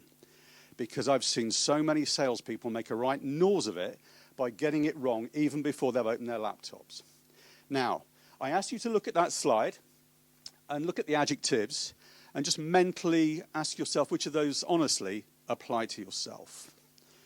Once you've done that, you'll get a sense of which of the 4 profile types are likely to be dominant in your communication style. If I flesh that out a little bit, I'll give you a kind of an example of each of those, just so it's easy to lock in your mind. Dominants, as you might imagine, are very clipped in their speech, quite abrupt, borderline rude sometimes. A typical D-type person would be, let's say, Alan Sugar. He would demonstrate a lot of D qualities. I-types are more gregarious and more open and more chatty. They're more interested. And a typical I-type person would be a fairly normal chat show host, let's say. Someone like Graham Norton or Jonathan Ross, that kind of person would be, you would expect them to be I. I'm an I, by the way, and my wife's a D. That goes really well. S's. S's are I's, the kind of the diet version of I's, really. They still demonstrate the same openness and friendliness, but they have more of a maternal mother-hen kind of instinct, so they're more concerned about those around them than themselves. That would be a typical trait of an S-type, okay? Typical S-types would be someone like Prince William, is not believed to be an S, and when you think about it, it kind of makes sense. And the C-types, the final ones on there, C, they're the analytical ones. I'm gathering there's going to be 1 or 2 C's in the room. Anyone watch like The Big Bang Theory or IT Crowd? Yeah? Room full of C's, no problem. So these are the data nerds, these are the programmers, these are accountants, these are people very comfortable with their own self and their own little world. They can come across as quite cold sometimes, they're not, it's just who they are. Now, why is this relevant? And why is it important that we acknowledge this? It's important because, A, we need to flex our own style to match that of the person we're talking to. In doing so, what we do is we increase the kind of likability and trust that we're having with that person. And secondly, and probably more importantly, each of them has a different motivational trigger. And that's what we want to identify when we're trying to persuade someone to come on board with us and do something. Let me give you an example of how this can be royally nosed up. I'm an I, as I've said. Now, if I go and see Mr. Alan Sugar for a meeting, I want him to come on board with me on something, if I disregard all of this kind of psychology, I'm going to wander into his office and say, "Hi, Al, how's it going, mate? How are the wife and kids? See the game at the weekend? Blah, blah, blah." I think I'm being delightful. I think I'm being a hoot. What's he thinking? He's thinking, shut the hell up and get on with it. Time is money. And so even before I've started talking about what I want to talk about, I'm already on the back foot. I made a right pig of it. Conversely, other way around, I'm an I. If a D salesman comes to me and he starts to go, "Oh, hi, Oliver, right, this is what you need. We're great. Sign there, press hard." My first reaction is, whoa, easy, tiger. Bit too salesy for my liking. Because my motivation is people. Not money, not outcomes, it's people. That's my wiring. So in short, with Ds, their key motivation, if you identify you're talking to a D person, and there are plenty of clues out there if you're in detective mode, you know to keep it short, keep it abrupt, keep it factual, keep it to the point. The way you've got to motivate them to come on board with you is either cash or ego. So if it's a cash thing that you're looking to do, if you're looking to sell them something, that would be my world more than yours, that's probably not going to apply so much. But then it's ego. Ds love to be made to feel important. So you make them feel important. You choose your phrasing, your sentences, or the whole flavor and tone of what you're saying needs to suggest that these people matter in what you're trying to do. That way, you'll get them listening to you. And once they're listening to you, you can start having a conversation. That's the trigger for a D. Is are less bothered by that. Is are more motivated by my relationship with you. Do I like you? Can I get on with you? Do I think you'll look after me? Will we work well together? We are very much relationship type people, Is. So you can talk to us about ego, you can talk to us about other things, and yes, we'll listen, but that's not what's going to get me on board. Knowing that you and I are mates and this is going to work, that's my trigger. So you would phrase the conversation and place the emphasis on those areas if you knew you were talking to an I. Makes sense so far? Good, I like that. Right, S's are similar to I's, but their trigger is the people around them. Now, they are very tribal, so it might be their family, it might be their department, it might even be the organization for whom they're working. But when you start to say, what I'm trying to do with you will benefit your team rather than you, and you start to place the emphasis there, then an S is going to start thinking, like the sound of this, keep talking. That's what S's want. It's all very simplistic, isn't it? I mean, let's be honest, there's a bucket load of psychology that goes behind this, and I am skimming over the top. But there's a ton under the surface. It's very powerful for our colleagues who have to sell the compliance message. Yeah, absolutely. Yeah, I mean, if you can get them on board with you and get them invested in what you're saying, you have a chance of persuading them to get them to do what you want them to do. If you disregard this, then already you are pushing water uphill. You know, this is going to be a problem. C's are probably the easiest ones, if I'm honest, because they're very easy to identify. And their trigger is also very clear. With C's, it's not money, it's not ego, it's not people. It's the avoidance of a risk. C's are very risk averse. I don't know, some of you are old enough in the room, many not, to remember IBM back in the 80s. Ring any bells? Their most successful marketing campaign, which was a stroke of genius, I hasten to add, was nobody gets fired for buying IBM. Now, what are they saying there? They're not saying they're the best. They're not saying they're the cheapest. They're talking to their audience, risk-averse IT buyers. It was bloody genius, and it was their most successful campaign of all. They understood their audience. Another company that's really good at understanding their audience, just as a slight side swipe, is Harley-Davidson. Now, you would think when you talk to Harley-Davidson that their competitors are motorbike companies. Not a bit of it, not even close. They know who their audience is and therefore how to persuade them. They know their audience is middle-aged men in a midlife crisis. Fact, it is. If someone like me is looking for a motorbike, I'm going to buy a Harley Fat Boy. I'm not going to buy a Kawasaki, something because it's not sexy and interesting. So they know that their audience, or their competitors rather, are the other businesses vying for that midlife crisis money. A two-seater sports car, a little speedboat, you know, sexy holidays, all this kind of stuff. That's their competition. They get it. They don't care what the other motorcycle manufacturers are doing. They're not the competition. So all I'm saying with this is when you understand your audience and understand the language that they want to hear, your levels of persuasiveness and trust climb exponentially. All good so far. Makes sense? Try this on your wives, husbands, families, kids. Trust me, it works. Me and my wife actually talk each other into a stalemate because she knows this as well as I do. We get nothing done. Right, just to give you an example. Wrong way. Told you, technology, me. All the evidence is there to give you a flavour of who you're dealing with. Now, these are a couple of examples of a couple of emails I got. They received the same marketing email from me, but these were a couple of live responses. Now, judging by the response there, based on what we've just learned, what is the likelihood that that character is probably D? Pretty high, yeah? No small talk, no chatter, no kind regards, none of that, not even my name. So, okay, it's a 1% bit of evidence. It's not convincing, but it's circumstantial and it gives us a sense of when I meet this guy, I'm going to know how to frame my conversation. Conversely, this one was a response. I'm guessing they're probably not D types. I'm guessing they're probably I's or S's. So already I've halved down the options of who they might be and what their language preference might be. So I know how I'm going to style my conversation better to persuade them. Okay?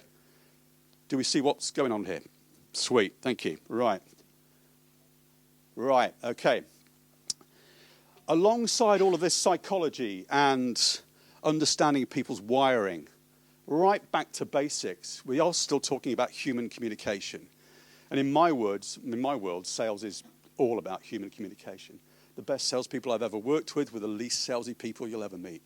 They were just really good at asking the right questions, coming back with the right answers, and being likable, trustable, and reliable, essentially. Something you don't expect in the world of sales. But when we come to communication, let's look at these little Olympic rings. Ignore those two. They don't refer to you. It's just the top row I'm concerned about. Face-to-face communication. This is a very widely known statistic. But anyone can tell me what that is? The components of face-to-face communication. Not that widely known, clearly. Yes, madam.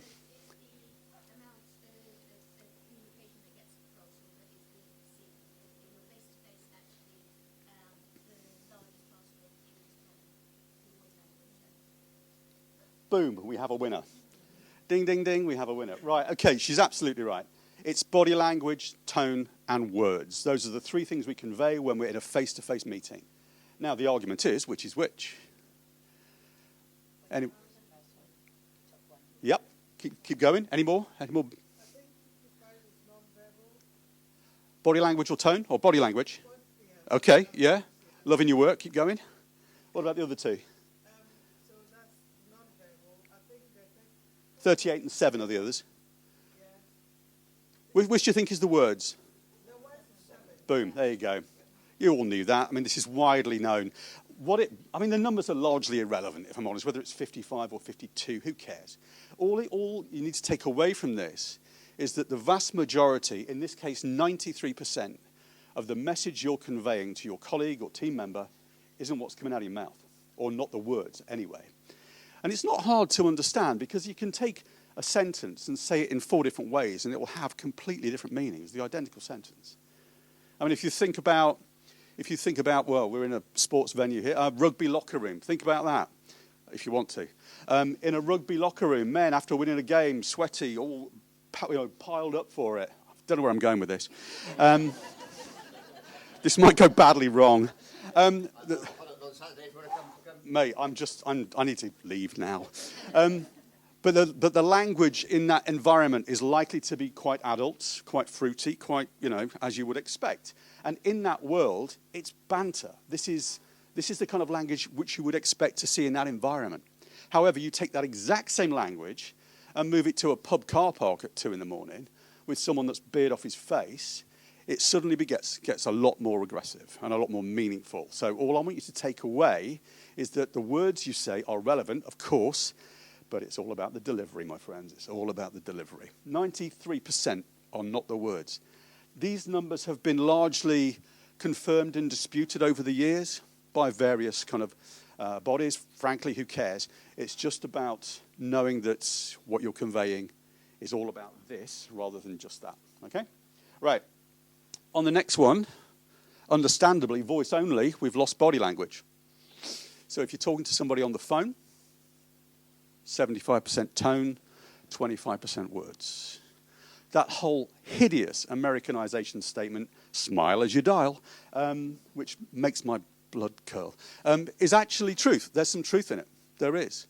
And certainly the sales teams I've worked with, when I've given them little Britney mics and they've walked around while they're making their calls, their breathing, their posture, their ability to move around actually conveys a much stronger, happier tone than if you're hunched over a desk with a landline.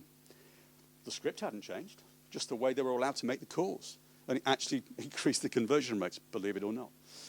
So yeah, be aware that when you're talking to your team members or colleagues on the phones, it's all in the tone. But most of it's in the tone. I was asked the other day about WhatsApps and text messages. because you lose it all then. But that's what we have emojis for. God gave us emojis. So the tone is delivered by the emoji. I mean, I can get a text message from my missus and it can be absolutely fierce. But if there's a smiley face and some kisses after it, I'm good. I'm not sleeping in the shed tonight. Yay!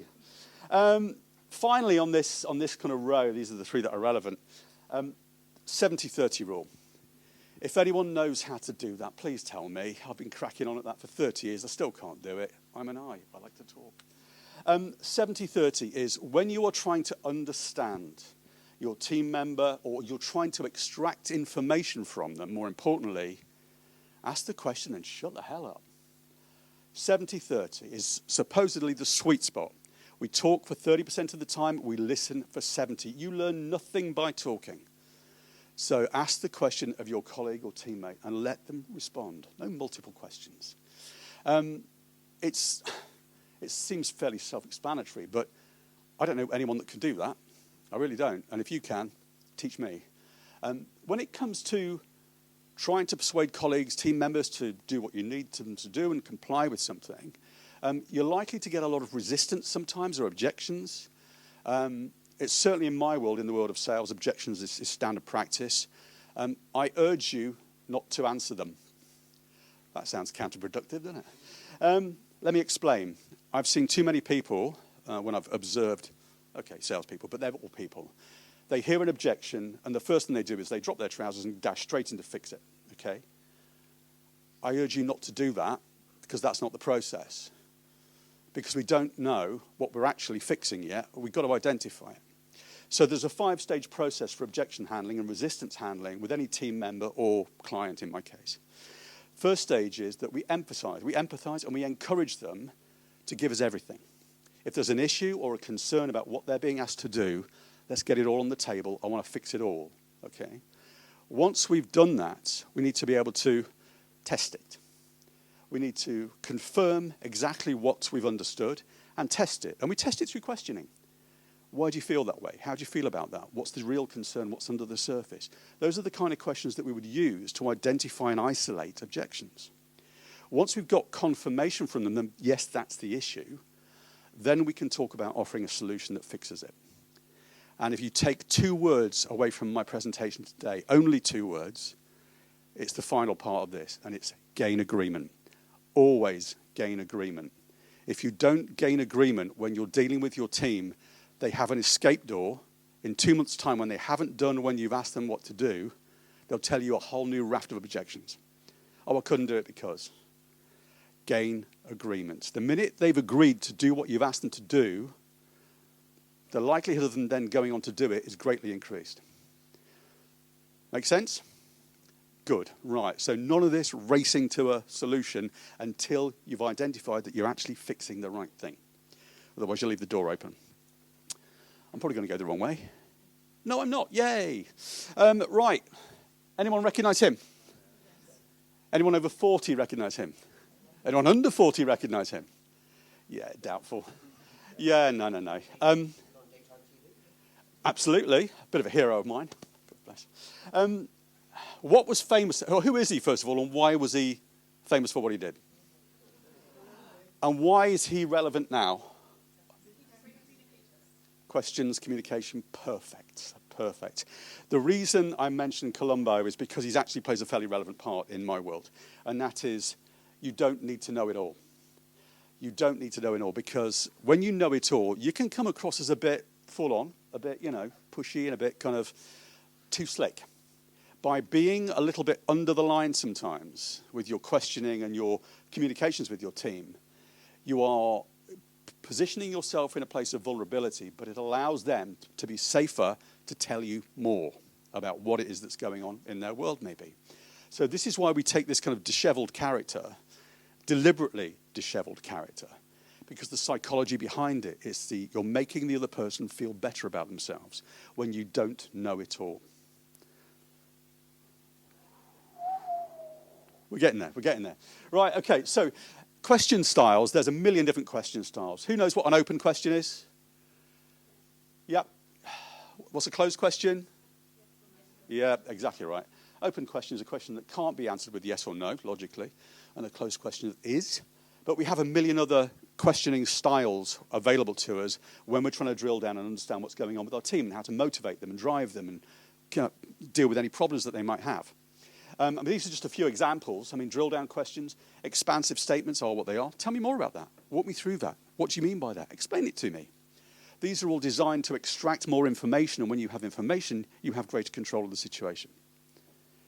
Yeah, good. Right, okay. Urgency questions, again, self-explanatory. But when we're trying to get people on board and get them bought into us and like us and trust us and be persuaded by us, there are more things we can do.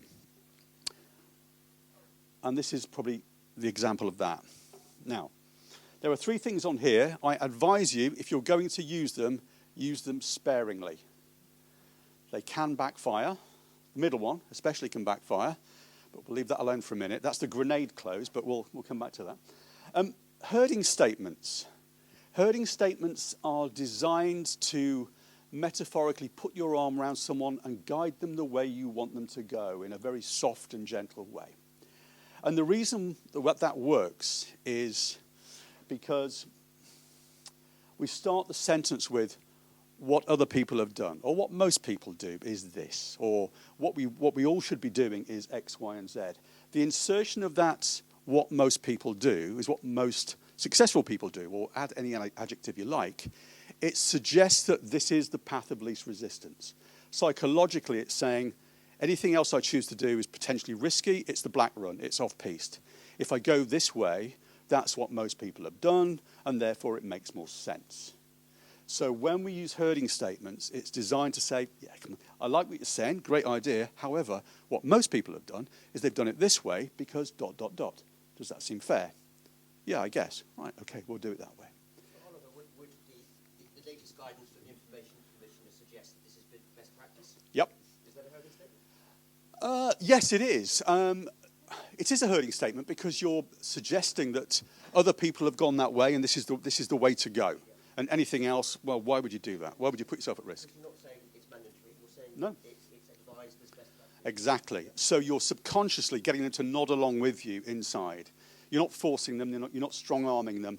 You're simply saying, this is the path of least resistance. Let's go this way. The bottom one at the end, collective trust statements. This is, again, designed to deliver empathy for someone that you might be having issues with within your team, or they're not quite bought in to what you want them to do. And collective trust statements are, well, very straightforward, really. You give them a statement with which you know they will agree. And you know they will agree with it because it's the kind of statement that everyone would agree with. But what we're trying to do is get them to nod along with us and think, yeah, that makes sense, I get it, yeah, I'm with you. So a classic collective trust statement is, you and I both know that X, Y, and Z. You know, we both know that doing this is a pain in the backside, but it's got to be done, hasn't it? We both know that. And by using this, you and I both know, or we both know this, or we both experience that, you know, you again are putting your arm around their shoulder and walking to where you need them to be. Makes sense? Would any of you be persuaded if your colleague said, you and I both know this isn't going to work, let's do it this way?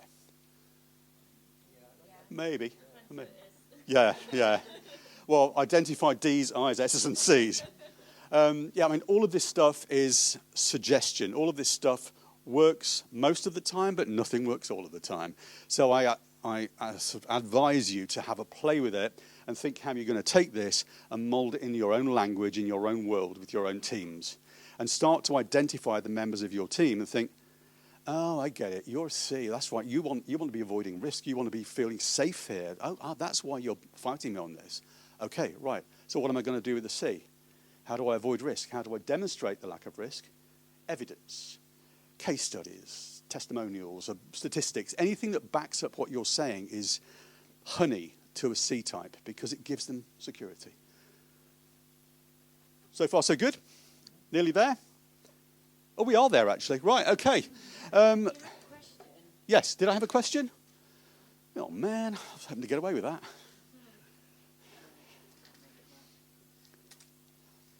Should I be looking somewhere, Mel? No. Okay. Oh, that was my question, yeah.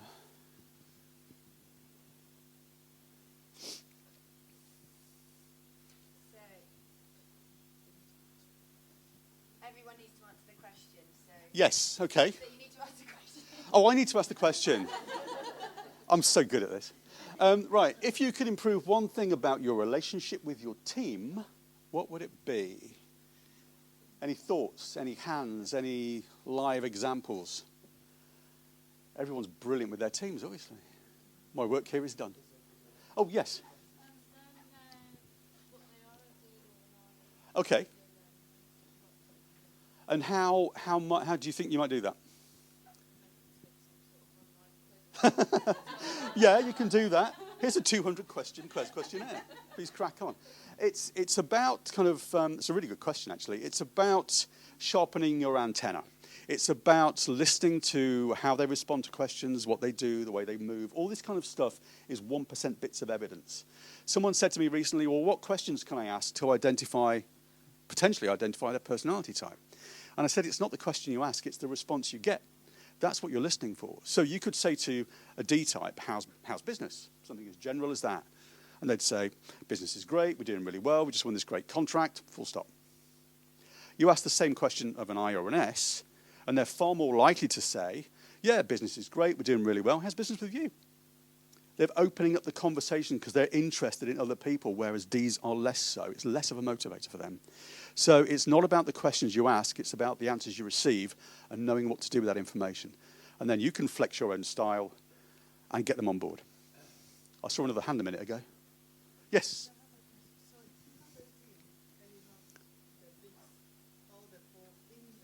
Yep. I'd be looking for another job at that point, I think. No, that's a really good point, actually. And I should add as well that although each of us is likely to have a dominant characteristic or one or two dominant characteristics, they change by circumstance and environment. I mean, I'm an I, like I said, but if I've had a row with my wife, tripped over the dog, spilled coffee down my shirt, scratched my car on the way to work, by the time I get there, I'm very D. I'm really in a D mood, and I'm not going to take anything from anybody. So circumstance will change, and it's being aware of that and knowing how to flex. But back to your question, when you have a team of mixed individuals, Ds, Is, S's, and Cs, it should be fairly straightforward to identify them. The evidence is there all the time. Just the way they react to projects, the way they deal with things, and the way they talk should identify it. And I strongly suggest that it's like when you have a panel interview, and you've got 5 or 6 people that you need to impress, and you've quickly picked out there's a C there and a D there and an I there. You have to modify your language slightly, not overtly, but just a little bit in their favor so they feel slightly more connected to you. So if I was talking to you 4 guys and you were all one of each of the character types, the question I ask you might be differently phrased and delivered to the question I would ask you, only slightly, maybe a word or 2 difference, but just enough to make you feel that it was slightly more relevant to you. This is a skill. It takes time. All I'm asking you to do is give it some thought, apply the psychology, and think, right, okay, first of all, I need to know what I am. Secondly, I will need to work out what my team are. Have I got any evidence to support what they're saying, or my thoughts? Right, now I know how to best get you on board. I'll speak to you in your language. I'll use the right questioning. I'll know how to objection handle when you give me some resistance. I won't kick it back. And then I'm going to gain agreement that all is well and we can move forward. That was a long answer. I'm so sorry. Yes, madam.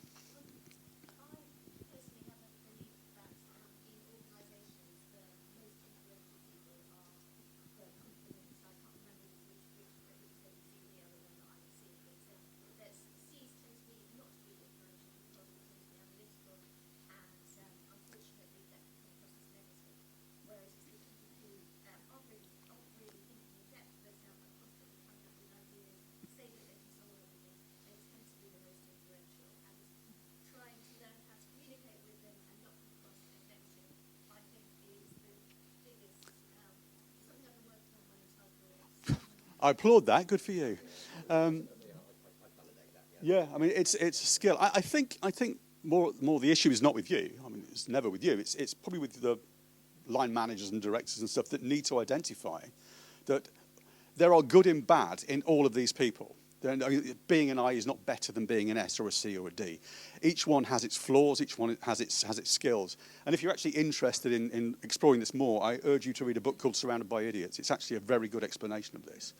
You can get it on Audible. But it takes DISC profiling and profiling in general and explains it very simply and very concisely. And the problem you'll have is you'll see yourself in it and you won't like it very much. Fact.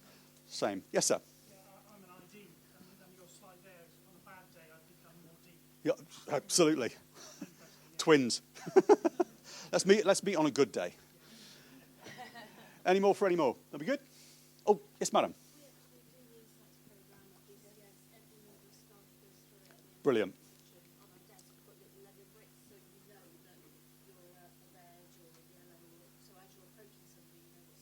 Love it. That reminds me of being on Icelandair flights where they give you a card, red or green, and if you put the card red face up, it means I don't want to talk to you.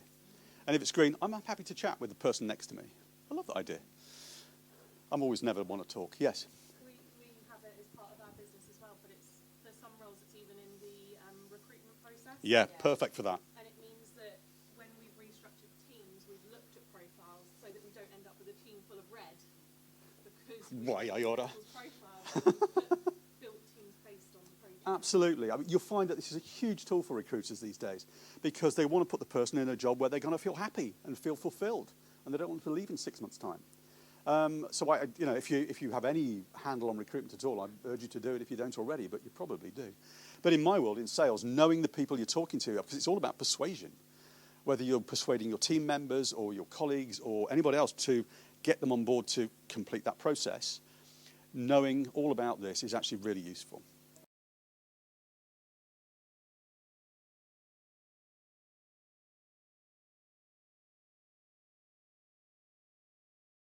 But we've got another guest here today who's hasn't been presenting, and I'll get her to introduce herself.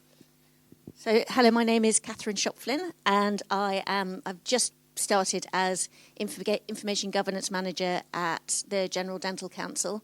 Before that, I worked in a consultancy in the NHS and in a local authority, and before that, I was a Knowledge and Information Manager.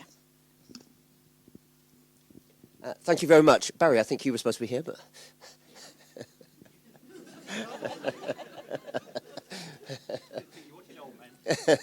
It's the old boys club. Okay, so the first question, and Ray will be back shortly. So the first question to Rolf, then, I think that we've had in is what is your understanding of the term data privacy, Rolf? Oh God.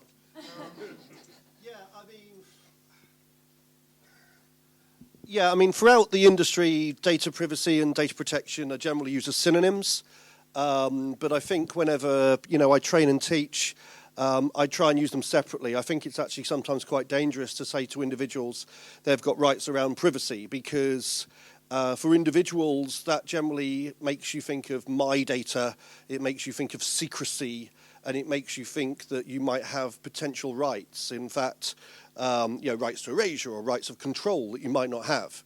Where we use the term data protection. Why? Because the term data protection, sometimes you will not have control. You might have to give your data because there's a compelling legal obligation. You might not have the right to have over what people would call your data. Actually in the law, it's very clear. There's no intellectual property here. There's no your data. It's only data that relates to you. Yeah, there's no intellectual property rights given to you over data. It's data that relates to you. And therefore, I think using terms like privacy can give people unrealistic expectations when it comes to what data rights they have. In fact, when you look at things like data protection notices, or we used to call them fair processing notices back in my day.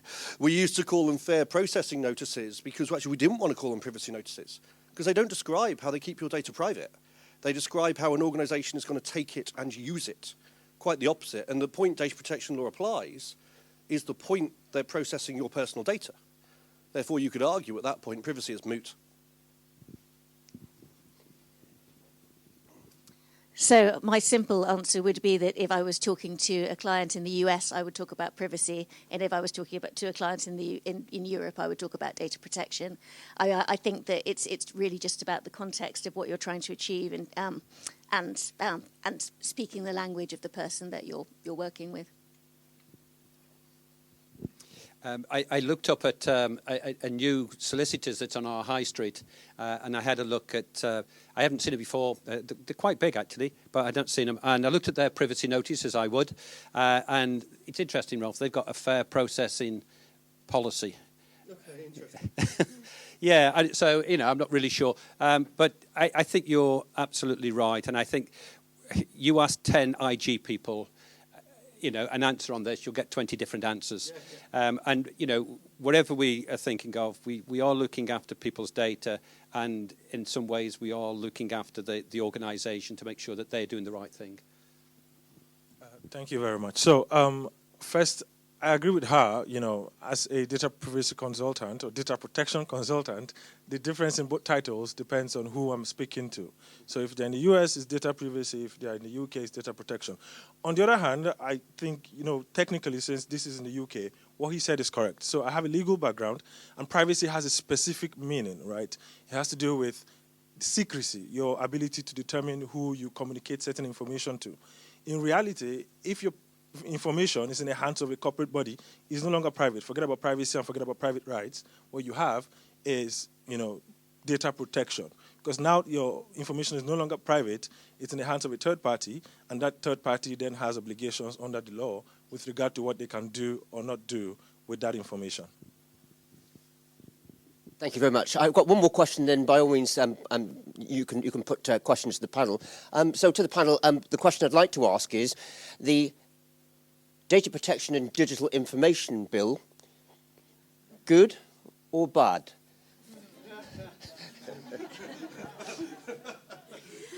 Well, having tried to help people do business across different territories, I think that anything that loses the UK adequacy is bad. It's going to be very, very bad for business.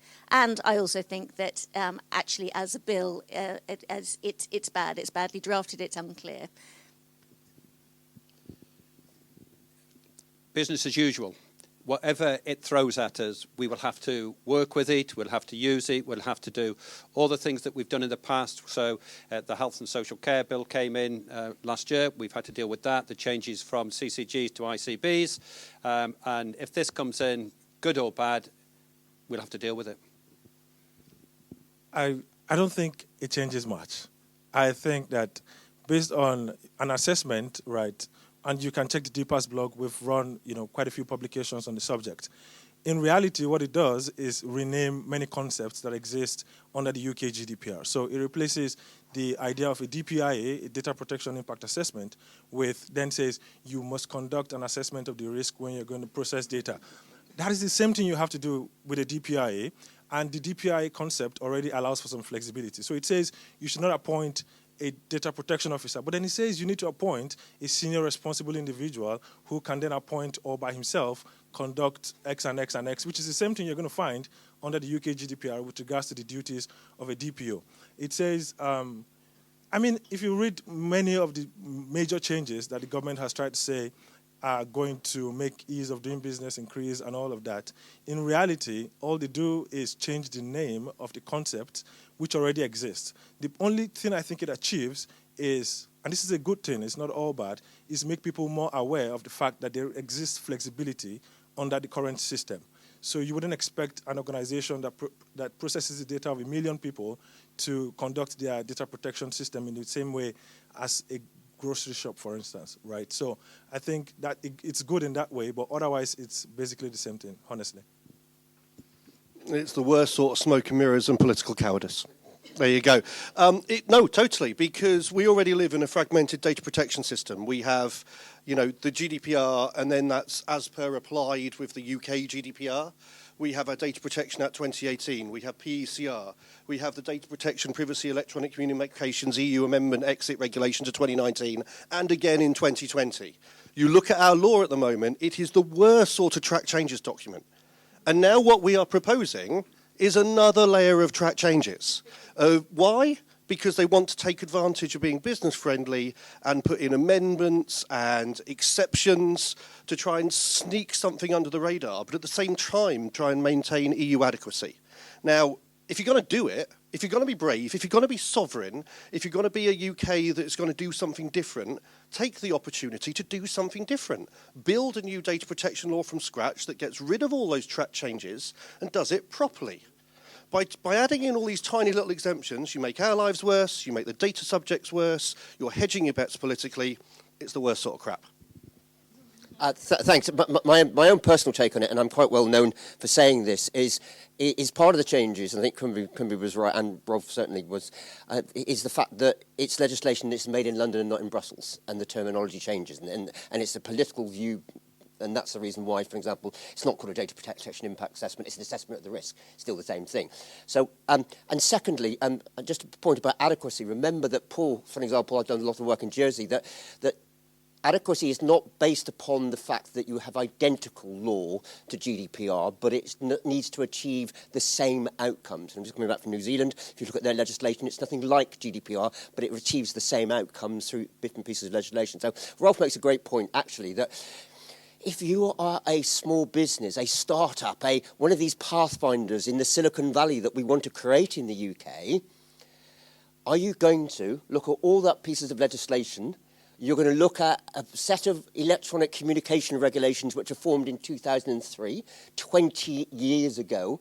How the hell can you keep up with them? Every single day we are bombarded with information about changes, about new court cases, about information. As practitioners, it's difficult as it is. So I'm with Rolf. Let's start again, and let's have one single document and start again, yeah. So this kind of relates to that. I also think there's another aspect in which it is bad, in that we have been talking today about how data protection doesn't have to be in opposition to doing good business. In fact, an organisation which knows where its data is and keeps it for the right amount of time is probably a better organisation and has better trust and a better relationship with its users. And what the bill is saying is we want to make life easier for business by reducing data protection burdens. So it is actually saying data protection is bad for business. There you go. Good say. Any questions on the floor? I've seen lots on TV.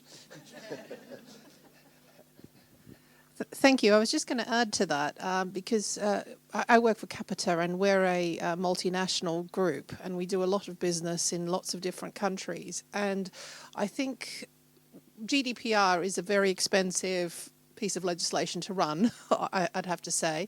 And the more, I guess, the UK diverges from that, where our prime sort of operating level, the more difficult it becomes from a governance perspective.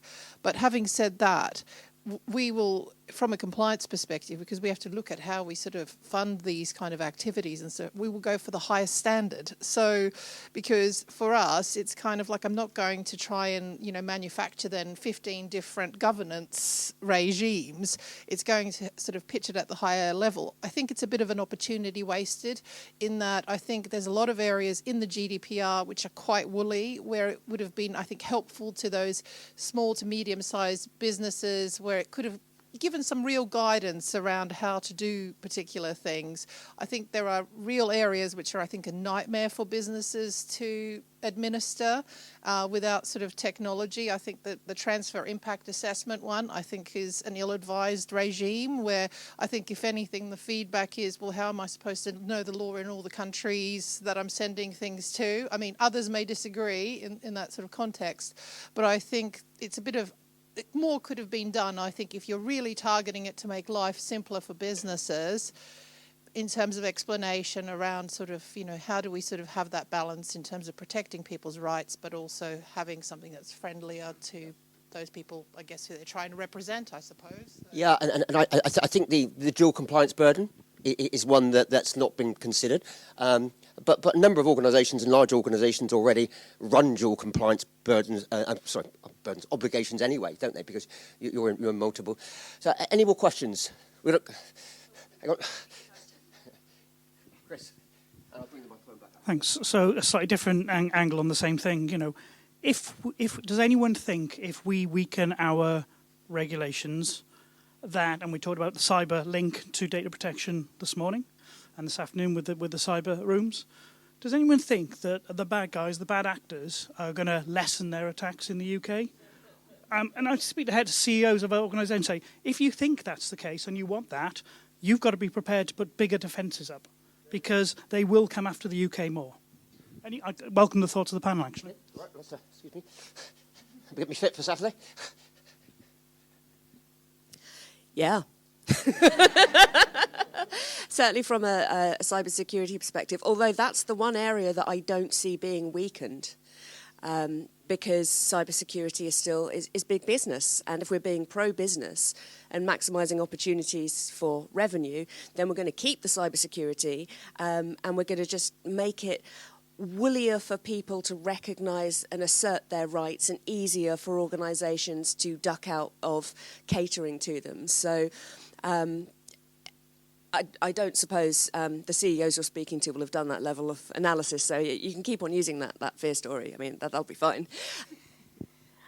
Actually, the thing that I think is that what a lot of people are fed up with is change, and having spent the last 4 years, 5 years, however long, trying to implement GDPR, that having to now go back and start from scratch again and think about things in a different way, that's the thing they really want to avoid. That's a very good point, actually. Yeah, I was going to make something similar. I don't think there is the appetite for change. I think, we've worked for 5 years, we're at where we're at, and I think, you've got global companies, but you've then got small SMEs, and I think it's down to risk.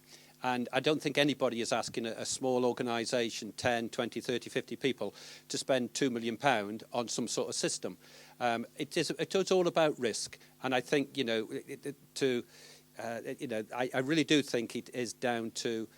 Sorry, one other thing I was going to mention, was in my mind a bit earlier, is that I think every other country is tightening up and using GDPR as a benchmark. And then what it's happening is we're going to now scrap it and put something in that's far weaker. And we will not be able to trade with other countries. I think somebody was talking to me about Saudi Arabia earlier on. And if we are processing any data about Saudi Arabian people, then we have to inform them. With regard to cybersecurity, I don't think that, the UK necessarily is weakening the law, so to speak. I think the bigger question might be if it's been as aggressive in trying to force compliance as some other jurisdictions. Like the EU, for instance, last month, January, sorry, passed the NUS, right? And that's an EU-wide legislation with regard to cybersecurity for certain types of organizations, designated either essential or, there's another designation, right? So the only concern might be what, she had said about adequacy at the point where, the GDPR speaks to, making sure you are protecting personal data to the best, possible way from a technical and organizational perspective. If the EU begins to then see that the UK organizations are not complying to that higher standard that they have set, then I think that might be an issue. But with regard to the current situation, I would say that, there's still a good standard, so to speak, in respect of cybersecurity, as opposed to data protection under the proposed DPDI. Yeah, I think I'm just going to have to disagree, actually, for a little bit. Sorry, apologies. I've come across as thoroughly disagreeable today. I'm very, very, very conscious of that. Yeah. And I do believe it's a weakening of our laws. Taken together with everything else, as Ro was saying, taken together with everything else, I think it is a weakening of our laws. And, perhaps we don't have the political clout we used to when we were part of a bigger club. We often talk about the value of being a sovereign nation, and I think we had an opportunity to express us, being a sovereign nation and doing something different. And who's to say doing something different and being more business friendly has to be a weakening of the law? As you say, we've been campaigning for a long time saying data protection law is good business. And you're saying the rest of the world is strengthening it. What message aren't we getting, right? We could talk about adequacy and we can talk about everything like that. But fundamentally, we're in a situation where, as a country, we're kind of deciding politically who we want to be. And I personally don't want to look back in 10 years and feel like we made the wrong decisions. Thanks, Rolf. Very interesting discussion. To go across to Georgina, just my sort of my sort of passing thoughts on it is that you're right, that we're seeing legislation around the world which is built upon the framework of South Africa recently. Australia, when I was in New Zealand last month, I was reading a story about Australia is now going to strengthen and look for adequacy based upon a GDPR-type piece of legislation. In New Zealand, certainly the legislation is going to be tightened up so it can be actually tighter than that. And if you read, for example, Data Protection Law 2018, brackets Jersey, you'll see it's almost identical to GDPR. The articles are different, but it's almost identical. So you have organisations adhering to different compliant regimes, but using GDPR as the gold standard. And it is incumbent on all of us, every single person in this room, that when the consultation, to talk to your local MP, if there is any consultation taking place, is to feed. We are changed. We've had so much change. We spent so much money in adhering to a very good gold standard. Let's keep it there and let's move on. If we can't get our new data protection law, then we've got one which is quite adequate, use the expression, that we can actually adhere to. So I think it's a very, very powerful message that we can send. And large organisations such as Capita, I'm sure they'll be influencing at the right levels in terms of government. Just to give you a bit of a throwback, in 1983, the Home Secretary, Leon Britton, introduced the first Data Protection Act into the UK. It took them 3 years after the 1981 Convention 108 of the European Council. Leon Britton stood up and said, this is a very complex piece of legislation and I don't expect members to get their heads round it and understand all the issues related to data. That hasn't changed in 2023. So if you can influence your decision makers, your MPs, then now is the time to get there saying, look, just, for my opinion, just leave it alone. As a business that we run, which is a data protection consultancy, a new piece of legislation would be welcome from a business perspective. But I'm not. I'm pragmatic. It's stupid. It's crazy. We don't need it. We can carry on with GDPR. So, Georgina.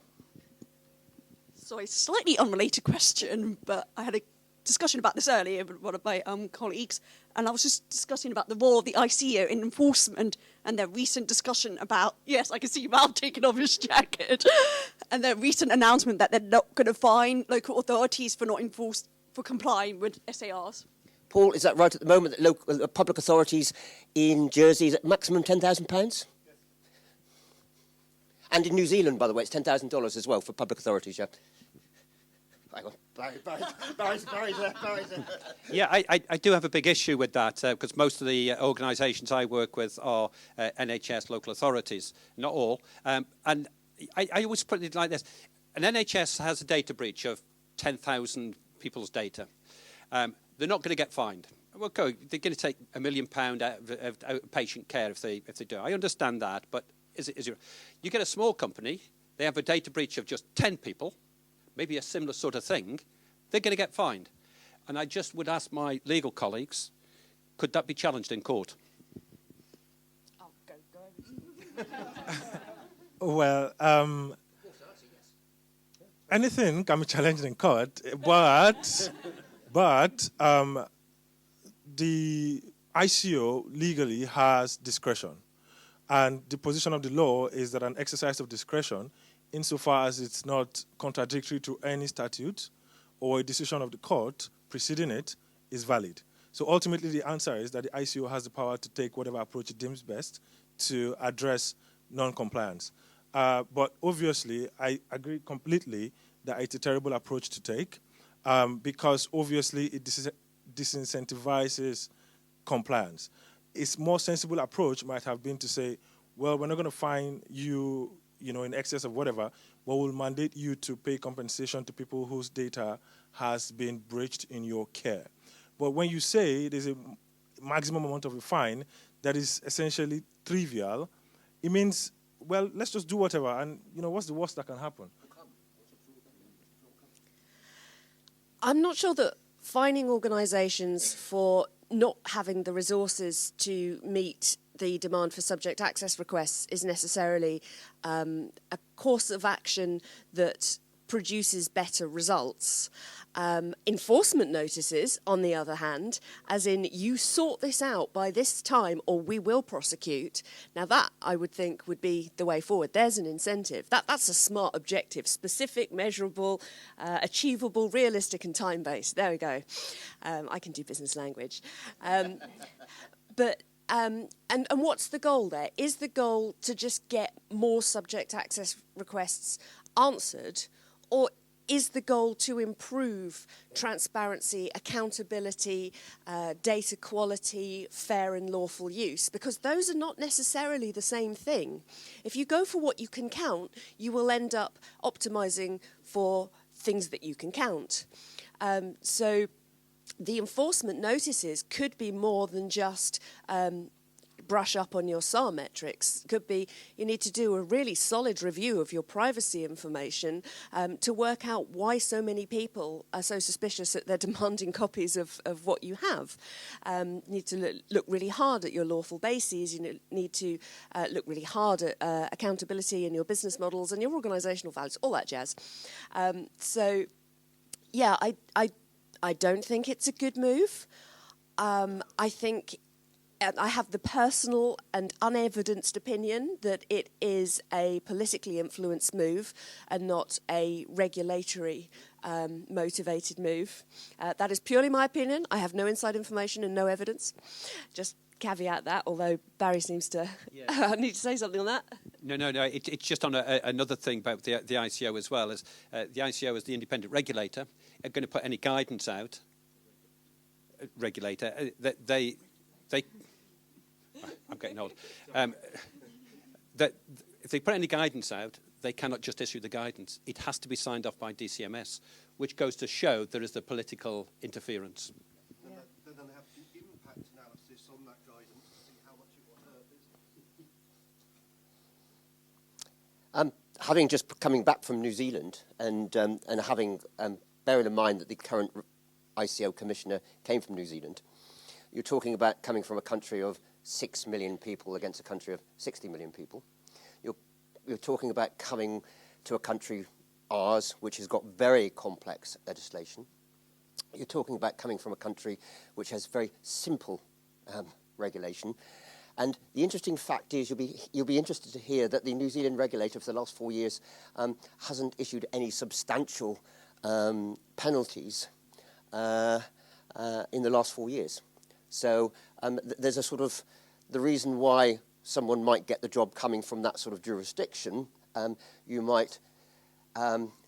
You could say, Your Honour, you could say that actually adds weight to our panel's decision, that actually that the decision to appoint the current Information Commissioner was primarily someone who would necessarily not cause too many waves when it came to weakening the powers. Because in the data protection, digital information, the ICO's powers have been weakened and will be weakened. We heard today that Surveillance Commissioner has been abolished, which I didn't know, actually, funny enough. I didn't actually know that. And the Biometric Commissioner's going off to another Quango as such. So I've got one last question for the panel, and we're going to have the draw. One last question, and it has to be quick, panel. So because we've got the draw coming up, so we've got some goodies.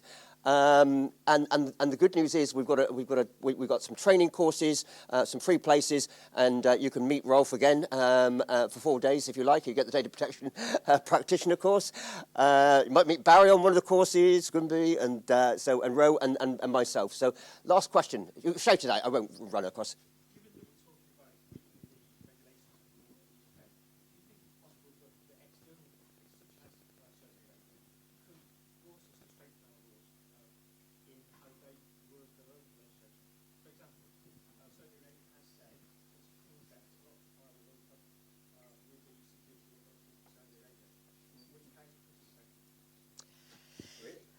I mean, yeah. Are we talking about ethics, law, or risk? Because if we're talking about ethics, then we really want to meet the highest standard for the protection of rights and freedoms of living natural persons while being able to get useful stuff done in business, government, and civil society. If we're talking about law, then it's the set of law with the most stringent penalties and the most active regulators that are going to be the ones that become operationally embedded. And if we're talking about risk, it's exactly the same argument. It's going to come down to, well, what are the chances that we'll get into trouble or lose out or harm our business by not applying this law, and how likely are we to get caught? So I think certainly any organisation that does business with the rest of with the EU is going to need to keep GDPR's front and centre. Any organisation that's doing business with Australia, certain states in America, Canada, Saudi Arabia, Singapore, there's loads and loads of different data protection laws. And so even if the UK government says, yeah, do you know what, make it up as you go along, we're not going to pay attention anyway as long as we're unlocking the power of data, that's not the only tree in the wood. There's lots more going on. And so the simplest answer is to find the highest standard and stick to it. Yeah, I think it's slightly, not answering your question directly, but I think there's lots of legislation that we have to apply, to our businesses here in the UK. And it's not just what comes from overseas, whether it's in America or Singapore or wherever. We have our own legislation, hundreds, thousands, that still need to be amended. So if we change this this goes through, we have got lots, and they should be doing those things before this gets royal assent. I am not convinced that that's going to happen. So we're going to end up in a total mess. We'll have a new legislation, data protection and digital information, yet other legislation doesn't fit in with it. I think the answer is yes, because the EU is a major trading partner and a major, third party to whom the UK transfers and receives data transfers from. Therefore, it's important for the UK to maintain adequacy. My belief, unsupported by evidence, my opinion, is that the DPDI, the reason why it was so watered down, despite the change of name and change of terminology, is because of the recognition that it was important to maintain adequacy, and feedback had been received from Brussels that if you change too much, adequacy is at risk.